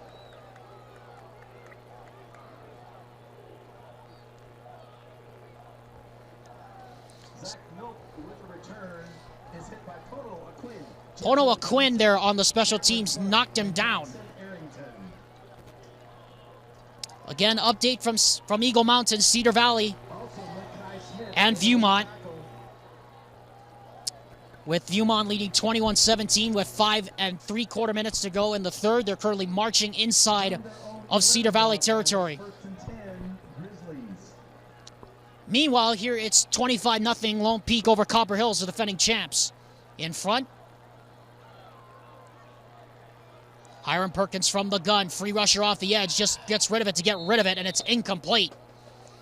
Zach Nope, the intended receiver, on the out. These offensive linemen for the Grizzlies are in really wide splits. And the issue is when you're a defensive line and those splits are already wide, you leave those gaps open for those free rushers like we just saw right there. And Hiram Perkins has no time. He has to get the football out of bounds. Still from the 11, second down and 10. Second down and 10 now as the back judge is requesting a reset of the play clock. And he obliges. Perkins, direct snap. Here's Kitchen up the middle. And Kitchen's going to get about maybe 4 to the 15-yard line. He's going to bring up a third and a manageable 6 here for Copper Hills. We talked about this during the break, but this is what I would have liked to have seen from Copper Hills earlier in this first half, changing things up, putting Lone Peak on their toes, because we saw it work on this first drive, but now when you're down 25-0, you really have to understand it's a win-or-go-home mentality, back up against the wall, and you just got to start slinging it. Third down and 6 for the Grizzlies. Ball is at the 15-yard line. They need to get to the 21. Perkins, quick pass. That is complete. And actually, it's in and out of the hands, intended for Dominic Solaris. And that's 4th down and another 3 and out and a punt. Matthias Nalahine there on the coverage for LP as we want to get you an update from Eagle Mountain right now. Cedar Valley just forced a huge turnover, and they now have it inside the Viewmont 30 with under 5 minutes to go, down by 4 in the third quarter. So that one is set up for a tasty finish in the fourth quarter. Dane Stewart and Moose Bingham have the call for you there from Eagle Mountain. Meanwhile, it's Timolip and Hammer from Lone Peak High School. Good punt here from Summons. And Christensen, dangerous play. He gets buried at the 46-yard line. Well, he took a bit of a risk there, Hammer, but I guess when you're up 25-0, you can do things like that. When you're up 25-0, you can do things like that. That was a scary play, a dangerous play, not one that I would have made because people don't get this. Punt coverage is one of the scariest things that there is on planet Earth. Like, it's spooky season right now. You got 11 dudes all running at you, and when you don't fair catch, any one of those dudes can pop you running at full speed. And if you don't fair catch it, if you drop it like that in a position where you could, you turn it over at the 50-yard line. Fortunately, Christensen's a phenomenal athlete, and he knew what he could do there. Handoff goes up the middle to Anderson, and he gets clobbered in the hole. Easton Anderson, the ball carrier. Bring up 2nd down and 8 after a pickup of 2. He's brought down by JoJo Green. JoJo Green, first contact there for Copper Hills. As meanwhile, Cedar Valley has just taken the lead with 3 3/4 minutes to go in the third. 23-21, the score there in Eagle Mountain. Much closer than here, obviously. Hodson looking, free rusher, screen pass. That's Wild. Wild into the secondary. He's going to get twisted to the turf, but not before he picks up another 12 and another first down for the Knights. Clock rolling, 5:51 to go here in the third quarter. 25-0 in favor of Lone Peak. Again, the winner of this game moves on to face the Syracuse Titans next Friday night. What a matchup that's going to be up in Central North Utah. From the 33 now. Hodson. Good blitz pickup there from Anderson. Now he rolls to his right and now throws down the field and just throws it in the direction of Crew McChesney. Incomplete. Incomplete, but what a throw. Yeah. On the run, getting popped. That's a 45-yard, maybe not bomb, but quite the dot.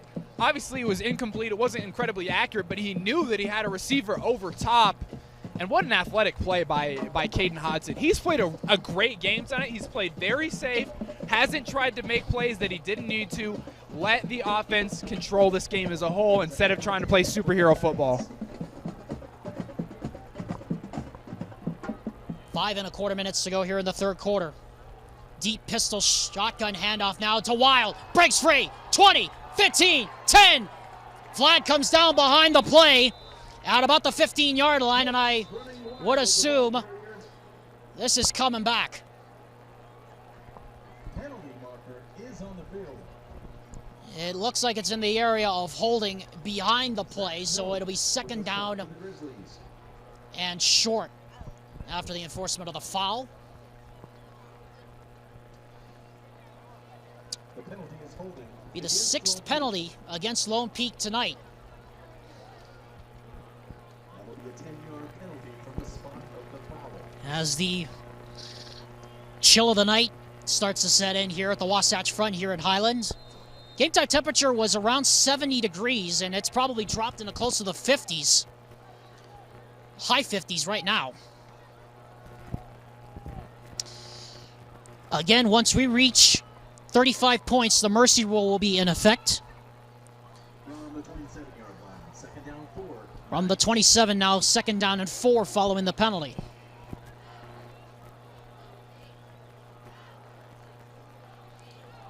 Hodson to throw, steps up, he's got room, and he will slide, gets hog-tied, but no flag on that one. Hodson didn't exactly like that. His teammates didn't like it either. They're going to let the defense of Copper Hills know about it. Tyler Anderson's the one who hog-tied him around the collar. And the officials are stepping in to make sure nothing else comes of this. As a defense, especially as DBs, when you get to those guys on the 2nd and 3rd level, they love to hit the quarterback because sometimes you feel like the quarterback's a little pretentious because they don't get to get hit in practice. They don't get to take the physicality that everybody else does. So when you get the opportunity to lay a lick on a quarterback, you take it. Fortunately, nothing dirty, nothing cheap there. But again, you see the quarterback, you're going for him, hopefully before he gets that slide. And the DB did a great job of not hitting him any more than he needed to. So 1st and 10 from the 19. Wild in the backfield of the pistol. And the handoff is to Wild left side, and he's got a crease. Cuts outside of the 15 to the 10. He's going to get thrown back suplex style at about the 12-yard line. And if at the very least Copper Hills ain't going to go down without a fight here, certainly so. Their defense is making sure of that. No, you're right, but you also mentioned they're about 10 points out here from this mercy rule being in effect. We've said it all night, but right now would be a great time for a Copper Hills turnover. We'll see if that happens, because that's the only way that they can get themselves back into this football game to hopefully move on to round 2 of these state playoffs. Second down, 5 now from the 14. McChesney lines up to the right side. Handoff is to Anderson. Flag down again to the left side this time. We'll check what the penalty is, but I assume it's coming back again. It's in the area of holding, and Blanton has his hands up, and he must be the one that grabbed someone by the throat, or at least by the pads.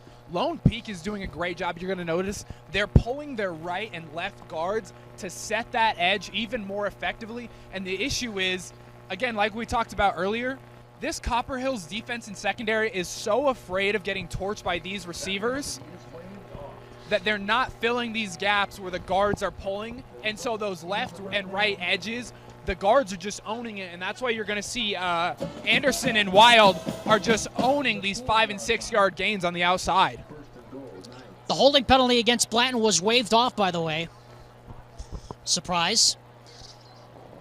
And this is really a shock. I mean, for a Lone Peak team that has had trouble defending the run, they just decide that they're going to run the football right back at a team that has been running the ball relatively effectively the last couple of weeks. Hodson out in the eye. He hands to Wild left side. He's got a crease. Spins close to the goal line. He ain't going to get in. He got to the 1.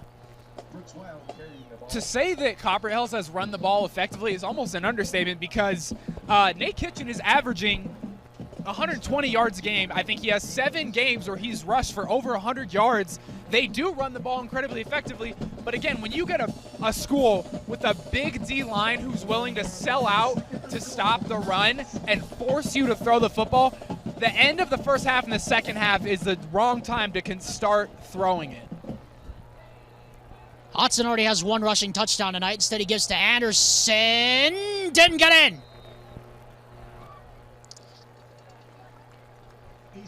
And once again, it'll bring a 3rd down. What was once a 3rd down and about a long yard is now 3rd down and a much longer yard. Easton Anderson already has 1 rushing touchdown tonight. Brooks Wild has 2. Caden Hodson has 1.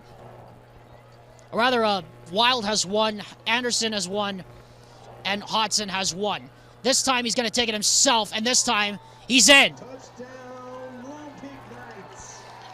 And that's the 2nd rushing touchdown of the night for the LPHS quarterback. And Lone Peak continues to pour it on, 31-0 late here in the 3rd quarter.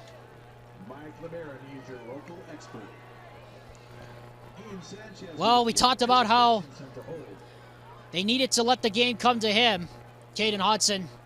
Apparently the game is coming to him on the ground tonight. Yeah, again, we talked about it earlier.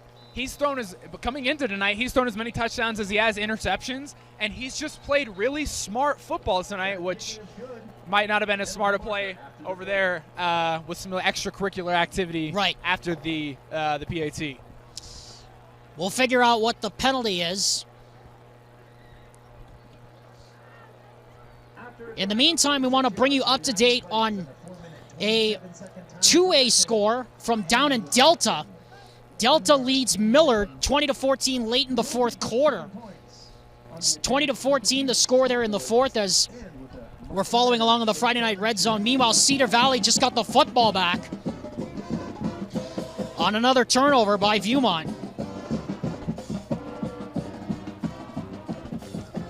The penalty, by the way, was on Lone Peak for unsportsmanlike conduct, so it'll back the kickoff to the 25-yard line.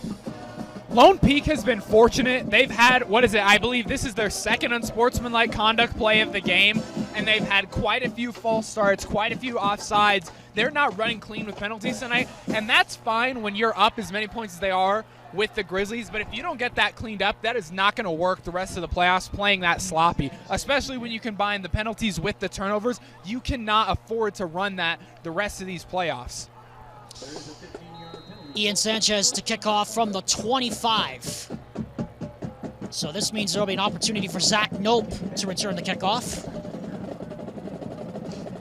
2 minutes and 3 left to go here in the third quarter. Sanchez hits a line drive. Nope takes it at the 16.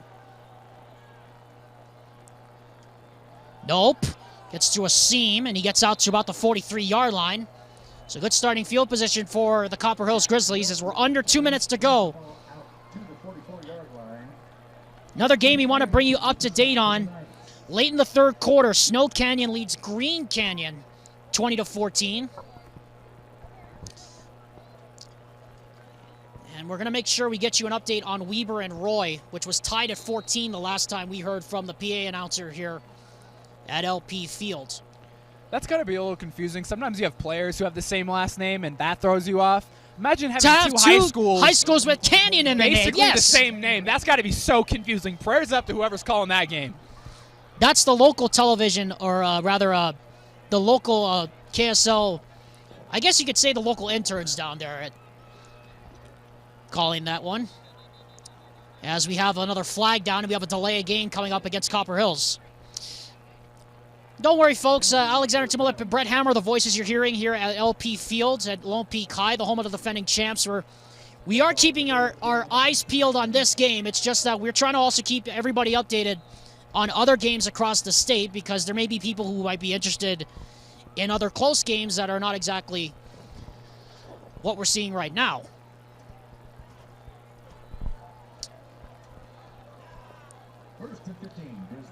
Grizzlies have first and 15 with under 2 minutes to go here in the third quarter from the 37. And another flag and another false start. So, Alex, while we're sitting here talking about other games around the state, let me ask you this. Okay. I've been to a couple Lehigh games this year. Yes. My girlfriend's brother plays for Lehigh. Right. Who wants to play Lehigh? That's the question. That's the question. Who wants to play Lehigh? Who wants to play Timpview right now? I mean, those look like the two front runners in 5A right now. But you have to watch out. Dark horse incoming Stansbury, who put up 71 on Timpanogos last Wednesday.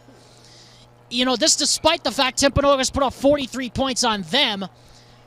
That team looks like a team that could run all the way to Rice-Eccles Stadium and beyond, as Perkins gets hit as he throws into coverage and just heave it out of bounds to the sideline. It appears that some of the subs are in here for Lone Peak, given the scorelines where it is. But honestly, right now, I think with Lehigh, you have Jackson Broso at quarterback, who's going to Colorado State next year, be a part of Jay Norvell's air pistol offense with Matt Mummy. There's not really a team other than Timpview or Stansbury that might have a chance of challenging the Pioneers right now. No, the Pioneers do everything well. The quarterback's big, strong, great arm, athletic. The linebackers, the DBs, everybody fills, everybody's tackles. As we see the Copper Hills Grizzlies run a screen that, again, probably should have. This is what we should have been seeing earlier on. Half, beginning the first half. Yes. Let the quarterback get warmed up, make these throws easy, make the plays easy for him. This is what we needed earlier on, and this is the wrong time to be implementing it.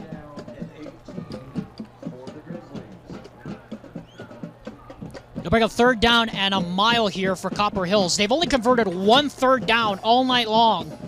They are 1 for 14 on third downs tonight. That's what happens when every single one of your third downs, it's not only like 3rd and long, 3rd and 5, it's been like 3rd and 10, 3rd and 15, 3rd and 20. Average of about maybe 12 yards on third down as that pass over the middle is incomplete. Kitchen's feet got tangled up. No flag. Meanwhile, one of the offensive linemen ends up on his backside behind the play. So that's the same play that Pono Akian got called for holding when we were down here at the 15, 20-yard line. That's the exact same play that they ran. And once again, Nate Kitchen doesn't get his head turned around, and Hiram Perkins doesn't have enough time to get that football out because Nate Kitchen is fast enough to beat Ponoakian over the top, and if Hiram Perkins has 2 seconds more to throw the ball, or if Nate Kitchen can look around and locate the football, that could be a huge gain and pick up the first on that 3rd and 17. And there was nobody back, too, for the Lone Peak defense as Summons with the punt. Navahine takes it out the 25. He's at the 30. Penalty flag goes down. Another penalty flag goes down. He's at midfield. He's at the 45. Needs to get past the kicker. He's finally hog-tied down from behind. The ball comes out after he's down. And in fact, there's not one, not two, but 3 pieces of laundry at the 40-yard line, all indicating the same infraction against the black-shirted Knights. I mean, I tell you what, Hammer, that Lone Peak's going to win this game running away, but they're going to get away with a -2 turnover margin, and they have committed, I think by our count now, 10 penalties in this game. I mean, if you want to go up against teams like Skyridge and Corner Canyon, even next week's game against Syracuse, not to look too far ahead, you can't do stuff like this. No, here's the thing. We know it won't cut. This will not cut it against Skyridge. You cannot pull this with Skyridge. Frankly, you shouldn't be able to pull this even with a Copper Hills team that was 2-8 on the season. This shouldn't work against anybody, but certainly, like you just said, this is not going to work against Syracuse and won't work probably against another game that they play this season. So we're going to figure out the penalties here. There's a block in the back. That one is declined, and then there was another one of the same infraction at the same spot. So it'll be 1st and 10 at the 30 following enforcement. Actually, I checked that, Hammer. There's not 1, not 2, not 3, not 4. There's 5 flags on the field. Like everybody threw the lingerie on that one. Hey, all the rest are just trying to get involved. They're all trying to have a little fun.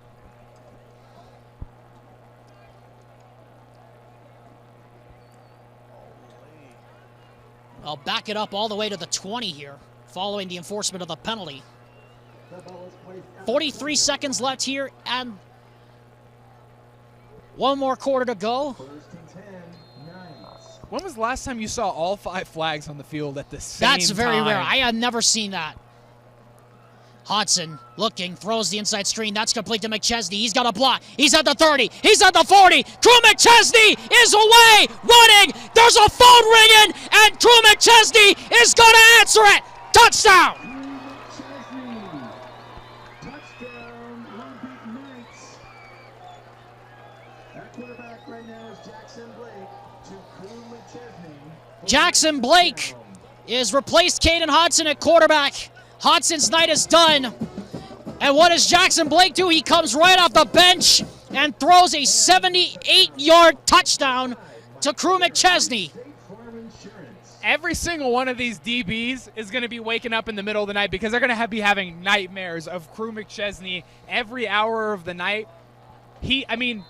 They're just getting him in space. It's not that hard. They're letting this pass rush get through because they're trying to throw Caden Hodson off, and when you do, you leave this one-on-one with DBs between the offensive linemen and themselves, and then Crew McChesney goes one-on-one with the DB on the outside, and he's that fast that he can take it all the way to the house. Crew McChesney into the end zone from 80 yards out, and with 15 seconds officially left here in the 3rd quarter, it's 39-0. In favor of Lone Peak. We remind you now that we have reached the mercy rule. The clock will only stop for scoring plays and for penalties. As the Knights, it looked shaky at the start, Hammer, but it looks like they're going to get out of here with a pretty comfortable win.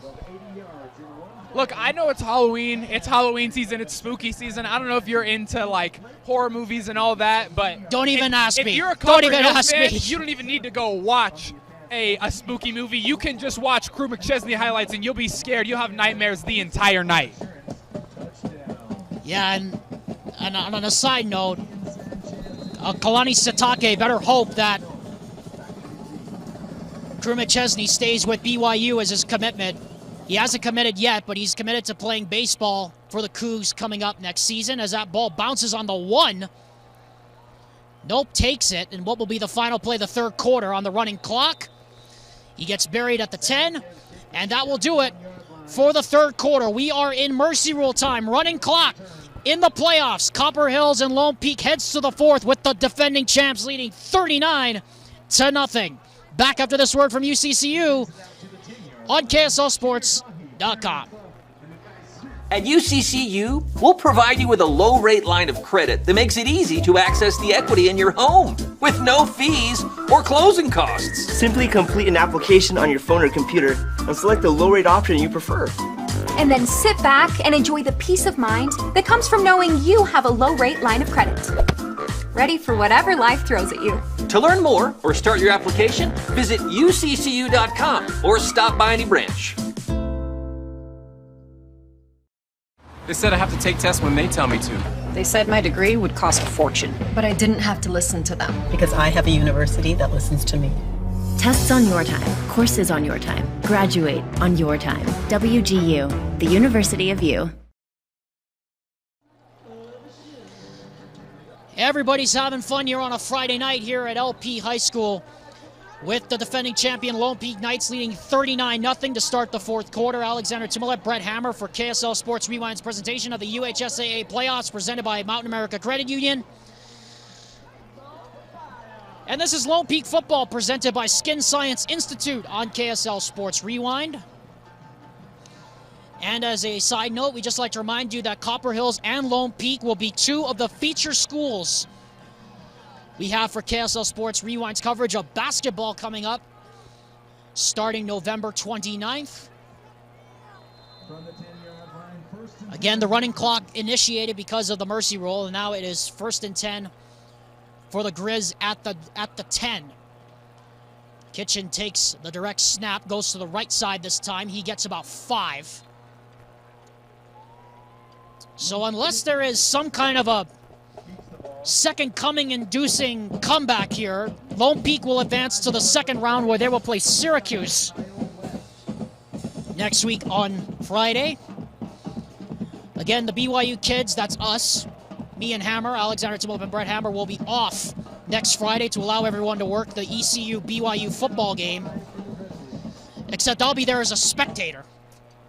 I will not be. Not sure if I'm comfortable with being a spectator after the stuff I've seen the last 5 weeks.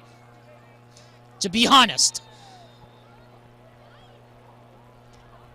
I don't know, Hammer. I mean, you're going to be working the game tomorrow as part of BYU TV's production crew. How comfortable are you with watching tomorrow's BYU Liberty football game after the circus we've seen the last few weeks? Look, I am a BYU fan. I love BYU, but there's not a single person who's watching BYU who can tell me that they're comfortable and they feel perfectly fine going into Liberty. The games I feel like BYU struggles with on the season is the ones that you say BYU should definitely win that one. Right. Those are the ones that worry me. The Baylors of the world, the USFs where it's like, okay, it could be close. Those ones where we could go either way, but it's the games with ECU and Liberty where I'm like, yeah, we definitely should win that, where I say, you know what? I've been a BYU fan for 23 years. I've seen this movie before. I'm pretty sure I know how it ends, and I hope that I'm wrong. You've been a one 23 years or 1 year longer than I have as a University of Hawaii football fan, but anyway, that's beside the point. Kitchen was stopped on third down, and it'll be 4th and a yard. Obviously, given the score is where it is, they'll go for it. Or will they? No, they won't. Not just yet. Grizzlies will take a timeout with 9 minutes and 48 seconds left, and we'll do the same with them as well. We'll be back after this word from Stonehaven Dental with the Lone Peak Knights leading 39-0 on KSLSports.com. It all starts with a smile. To show you care, offer a sign of love, welcome someone home. Even when we don't see each other, or share a room, even without words, smiles bring us together. Let's keep yours healthy. Stonehaven Dental. Schedule online at stonehavendental.com.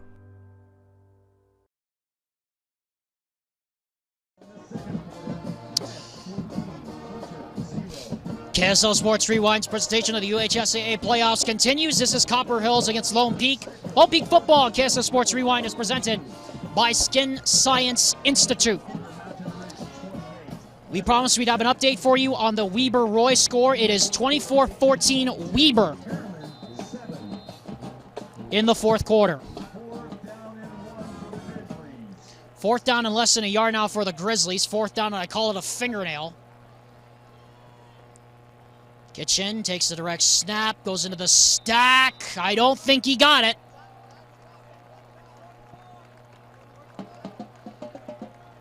And he did not get it. Yeah, Lone Peak definitely has the Grizzlies singing goodness gracious, great balls of fire, because they're in shock right now. They have no idea what's going on. And it's one thing to say you're going to go, it's one thing to look into the future and to tell the Grizzlies you're going to go down 39-0 to the defending state champs. It's a whole other ball game when you include into that context that they turned the ball over 3 times in the first half and they gave up 2 unsportsmanlike conduct penalties. They also had a play where they had 5 flags on the field. This Copper Hills team has got to be in shock right now with all the ways that this game has gone their way, and they still have been unable to put points on the board. An anomaly, really, as Jackson Blake's in the game at quarterback. Here's the handoff. This is McChesney going on the right side this time. He gets about maybe, call it 9. That's actually Mekhi Smith, the ball carrier. Correction.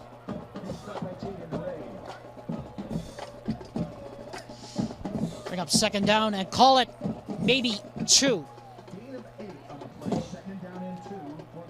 Lone Peak has not scored over 40 points at all this season.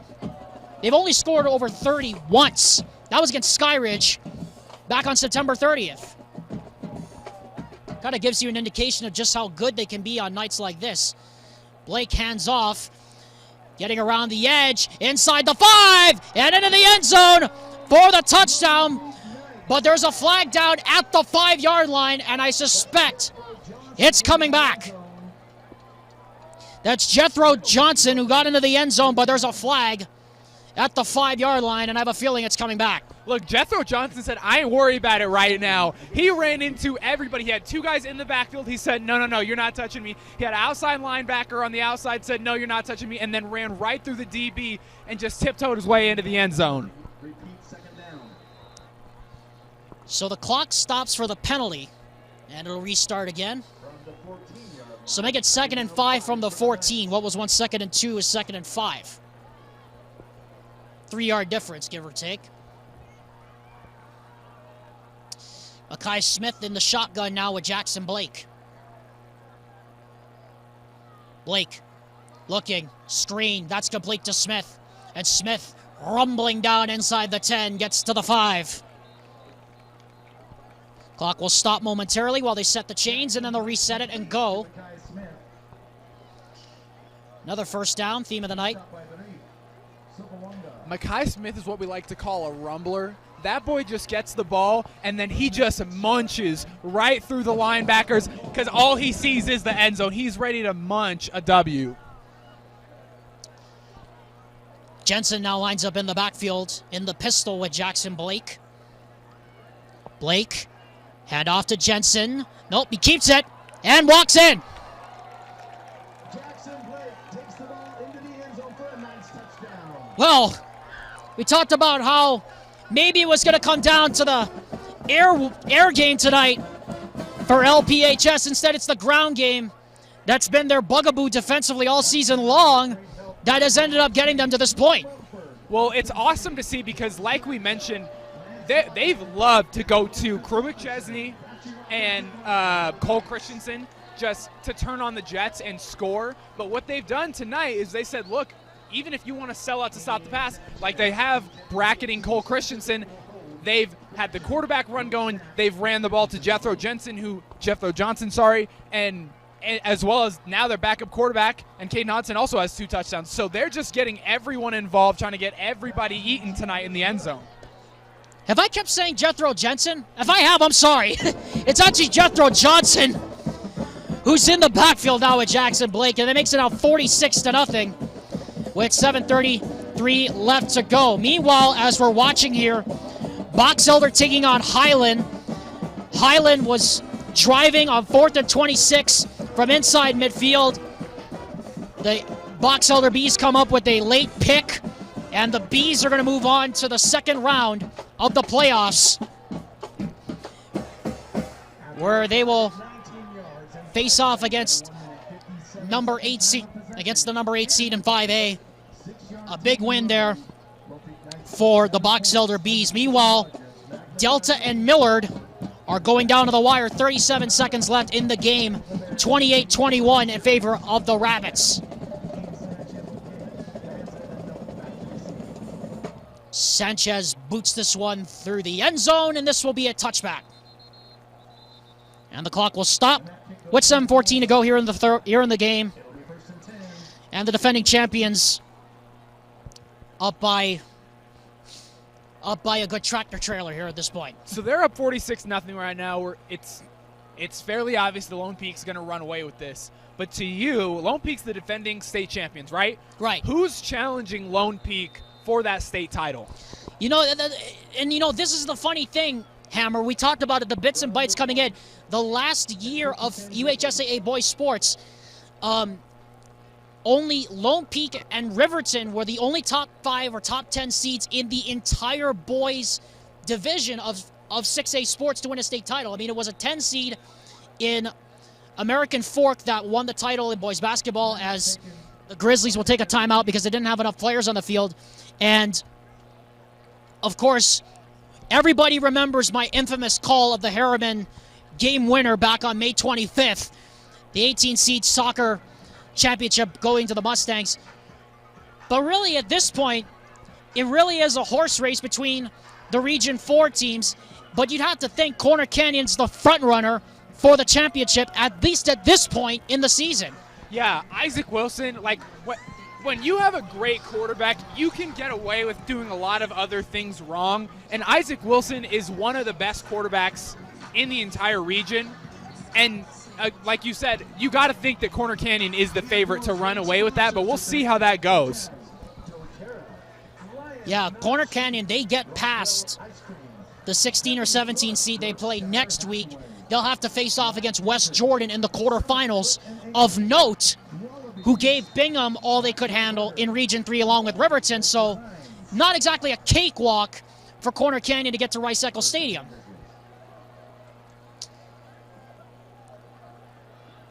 On first down, Perkins throws up the sideline. Flag comes down, and what a grab as Solaris made the catch on the sideline, and there's going to be 15 additional tacked on to the end of the play for a roughing the passer as Perkins got drilled as he let go of that pigskin. So Damon Soroy deserves all the credit and then some, all the credit and a bag of chips, because what people don't understand is the over-the-shoulder catch is the hardest catch in football, because you don't see the ball until it is in your hands, and you have about 0.2 seconds to react and to tighten your fingers. That is an incredible, incredible catch by Damon Soroy, and he deserves all the credit in the world, because people don't get, when you put that helmet on, your peripheral vision, your field of vision, it drops by about 50%. So incredible, incredible catch. And again, I wish this is what would have been happening the entire game, because Copper Hills is capable of making these plays. They just haven't been able to connect until late in this game. Perkins again on 1st and 10, fires complete to Kitchen, and Kitchen gets cut down at the 41-yard line. Again, LP has most of the backups now in here for them. Want to remind you, coming up at the end of this game, Hammer and I will be selecting our choice for the Heidemann & Associates Player of the Game. Remember, Heidemann & Associates is the full-service law firm that is committed to winning for their clients, the official law firm sponsor of KSL Sports Rewind. Mind you also, this is the final Lone Peak home game they will have for the season, as that pass is nearly intercepted right through the hands of Zach Nope. So Lone Peak has gotten away with not having an exceptional secondary tonight. The secondary hasn't had a lot of situational awareness. There have been a ton of tip passes that the Knights have just not been able to capitalize and come away with. And they're not going to, again, we've talked about mistakes that the Knights have made that are just not going to cut it as they move deeper into these playoffs. 3rd down and 3 now. Approaching 5 minutes to go here in the 4th quarter. Again, we'd like to thank Lone Peak High School for their hospitality all season long. This will be the last home game we cover for them this year as the pass is caught.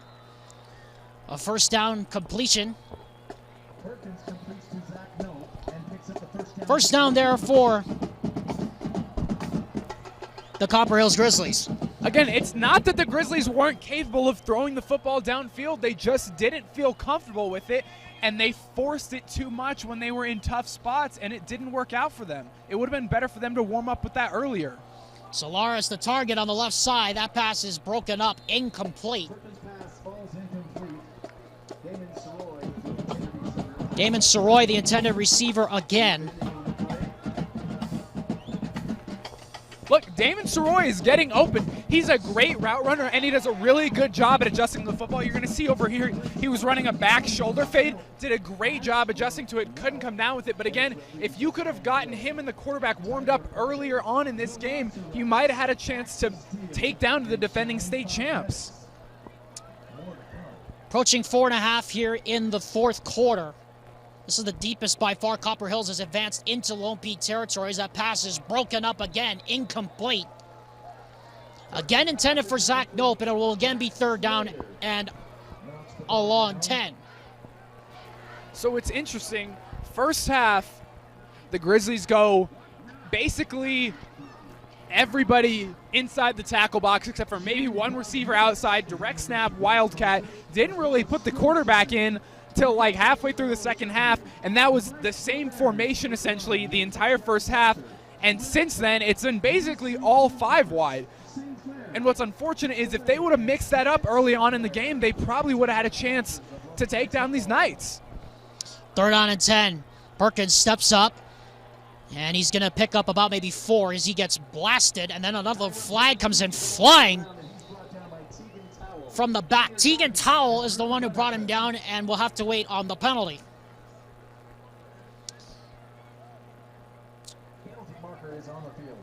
I wonder what this could be, because it didn't look like there was a foul, a personal foul. This could, in fact, be coming back for an ineligible man downfield. Oh, it is going to be targeting. Wow.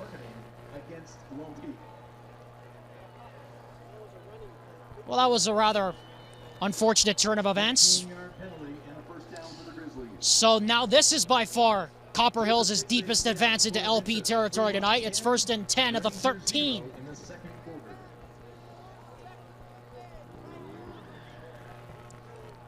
Copper Hills at the very least trying to break the donut. Kitchen, nowhere to go. That's stacked up by a whole host of black shirts. Cameron Clough, the one who knocked him down. Mountain Ridge and Westlake, by the way, we want to bring you up to date. The Ridge leading that one 28-23, but Westlake threatening. And in fact, as I say that, they just got in the end zone with under 3 minutes to go in our game, as the throw of the middle is caught. Nope, inside the 1. I swear, that's so wrong to say that. No, when you say nope, I'm like fluctuating between deciding whether you're calling the end of the play, right, or if you're saying his name. Like, it's a little confusing. Yes.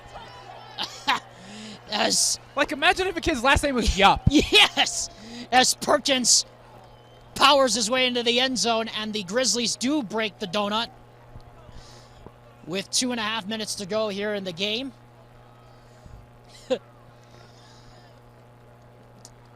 I'm going to have nightmares about that tonight in my sleep, as the extra point is up and good from Summons, and that makes it 46-7 in favor of the defending champs, Lone Peak.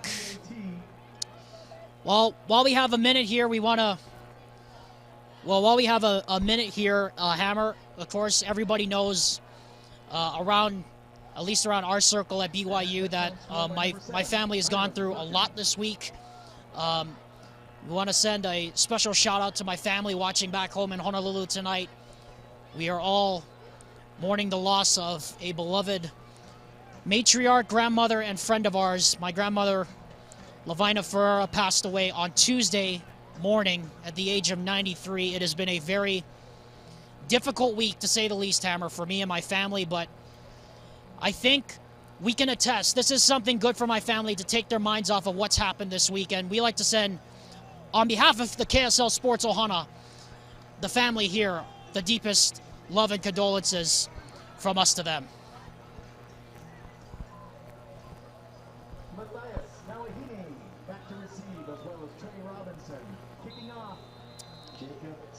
Jacob Summons will kick off.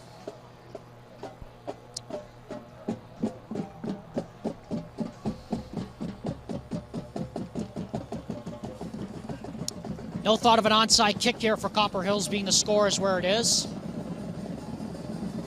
Summons is just going to pooch kick it, and that's going to go out of bounds. Ball will be placed at the 35, and that will do it, more or less. Again, I'd like to thank Lone Peak High School for their hospitality all season long here at their stadium. We look forward to returning to the field house for Lone Peak basketball. Again, doubleheaders begin coming next month on KSLSports.com. The defending girls basketball state champion Lone Peak Knights, under the direction of Coach Nancy Warner, look to defend their championship.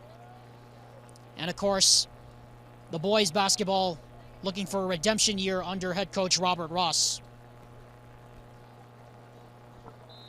Can't wait to bring all the action to you when that starts up at the end of the month of November, close to Thanksgiving. Handoff goes to Brooks Wild, and Wild to the left side. Wild up the sideline. He might go. He's out of bounds at the 34. That's Boston Hill. Check that, excuse me. Ethan Hadley's the one who tore him out of bounds. Not before he had a first down inside the 30. And that will more or less do it. And the Lone Peak Knights are not going to think about running another play here. They're just going to take a knee and run out the rest of this clock.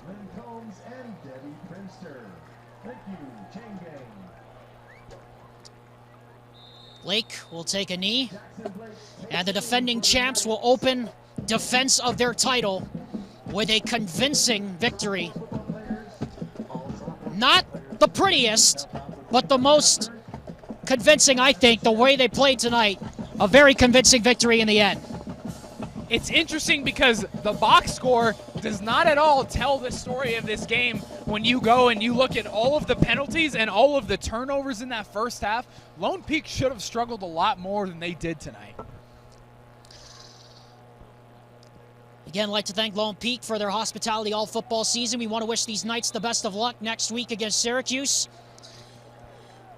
as that will complete it. The home season is complete for the Lone Peak Knights. Their defending champs will finish this season on the road for the rest of the playoffs, and hopefully Bart Brockbank's team is hoping it will end at Rice-Eccles Stadium with a second consecutive state championship. 46-7, your final score. The Lone Peak Knights defeat the Copper Hills Grizzlies. We'll be back after this word from Western Governors University to wrap it up and to select our Heidemann and Associates Player of the Game. Other universities didn't fit into my life. They said I'd have to quit my job to go to school. They said it would take me 4 years to graduate. They said I have to take tests when they tell me to. They said my degree would cost a fortune. But I didn't have to listen to them. Because I have a university that listens to me. Tests on your time, courses on your time, graduate on your time. WGU, the University of You.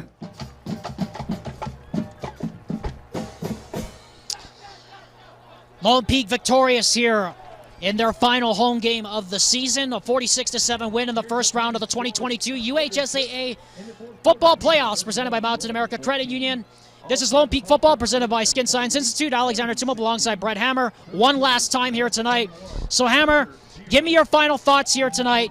It wasn't the prettiest performance Lone Peak had, but they still found a way to get it done. No, I thought Lone Peak's downfall tonight was going to be Caden Hodson making plays that weren't going to work in his favor, and he did a really great job tonight. Applaud Caden Hodson. He's struggled this season with trying to make plays that were too big for the situation, and he did a great job tonight, handing the football off, throwing those dump-off screen plays, putting a great deep ball tonight from Caden Hodson to both Crew McChesney and Cole Christensen. So if Caden Hodson can play smart football like this for the rest of the playoffs, the Knights are going to be unstoppable as long as they get those penalties and those turnovers calmed down. So we look ahead. Lone Peak moves on to play the Syracuse Titans next week on Friday as the familiar strain of Sweet Caroline blares here for the last time tonight at Lone Peak Field. Hammer, it's time to select our Heidemann and Associates Player of the Game, the full-service law firm committed to winning for their clients. Well, this is a really tough one, but I don't know. Who do you think should be our Heidemann Associates? I'm gonna give you the nod tonight to select ours. It's so hard when the entire team plays the way that they need to, but I'm gonna cop out here and I'm gonna give the Heidemann Associates key to the game to this Lone Peak defense. Because, like we said, the offense turned the ball over 3 different times in the first half, and the defense was able to pitch a shutout until garbage time. And if they can play like that, they're going to keep this Lone Peak defense in a lot of games when maybe like we said, maybe they shouldn't be in it because of the turnovers and the penalties, but this defense did a great job of blitzing the gaps, setting the edge, and making sure that this football could not be ran the way that the Grizzlies wanted to. And hopefully they can continue that because they have had real trouble stopping the run this season. And Hammer, I want to just say here on behalf of my family back home, thank you for doing the game with me. If there was one thing we were not going to miss this week, it was me doing the game. And I think we brought a lot of joy to my family tonight just by doing this game here tonight. And it was a pleasure doing it with you, buddy. And you know I love you. It's been a pleasure. So like we said, we'll be off next week, and we'll be back for a potential quarterfinal matchup. But until then, we wish the Lone Peak Knights the best of luck as they travel to play the Syracuse Titans. For our cameraman, Doug Jardine, and for Dusty Litzner and Vince Francis back in Salt Lake, my name is Alexander Timolev. For my broadcast partner, Brett Hammer, this has been a presentation of KSL Sports Rewind's presentation of the UHSAA Playoffs. Your home for the 2022 UHSAA 6A Football State Championship game. Again, your final score, Lone Peak 46, Copper Hills 7. Malama pono ke kahi. Until we meet again, everyone, aloha from Utah, and good night. Remember that you will be found.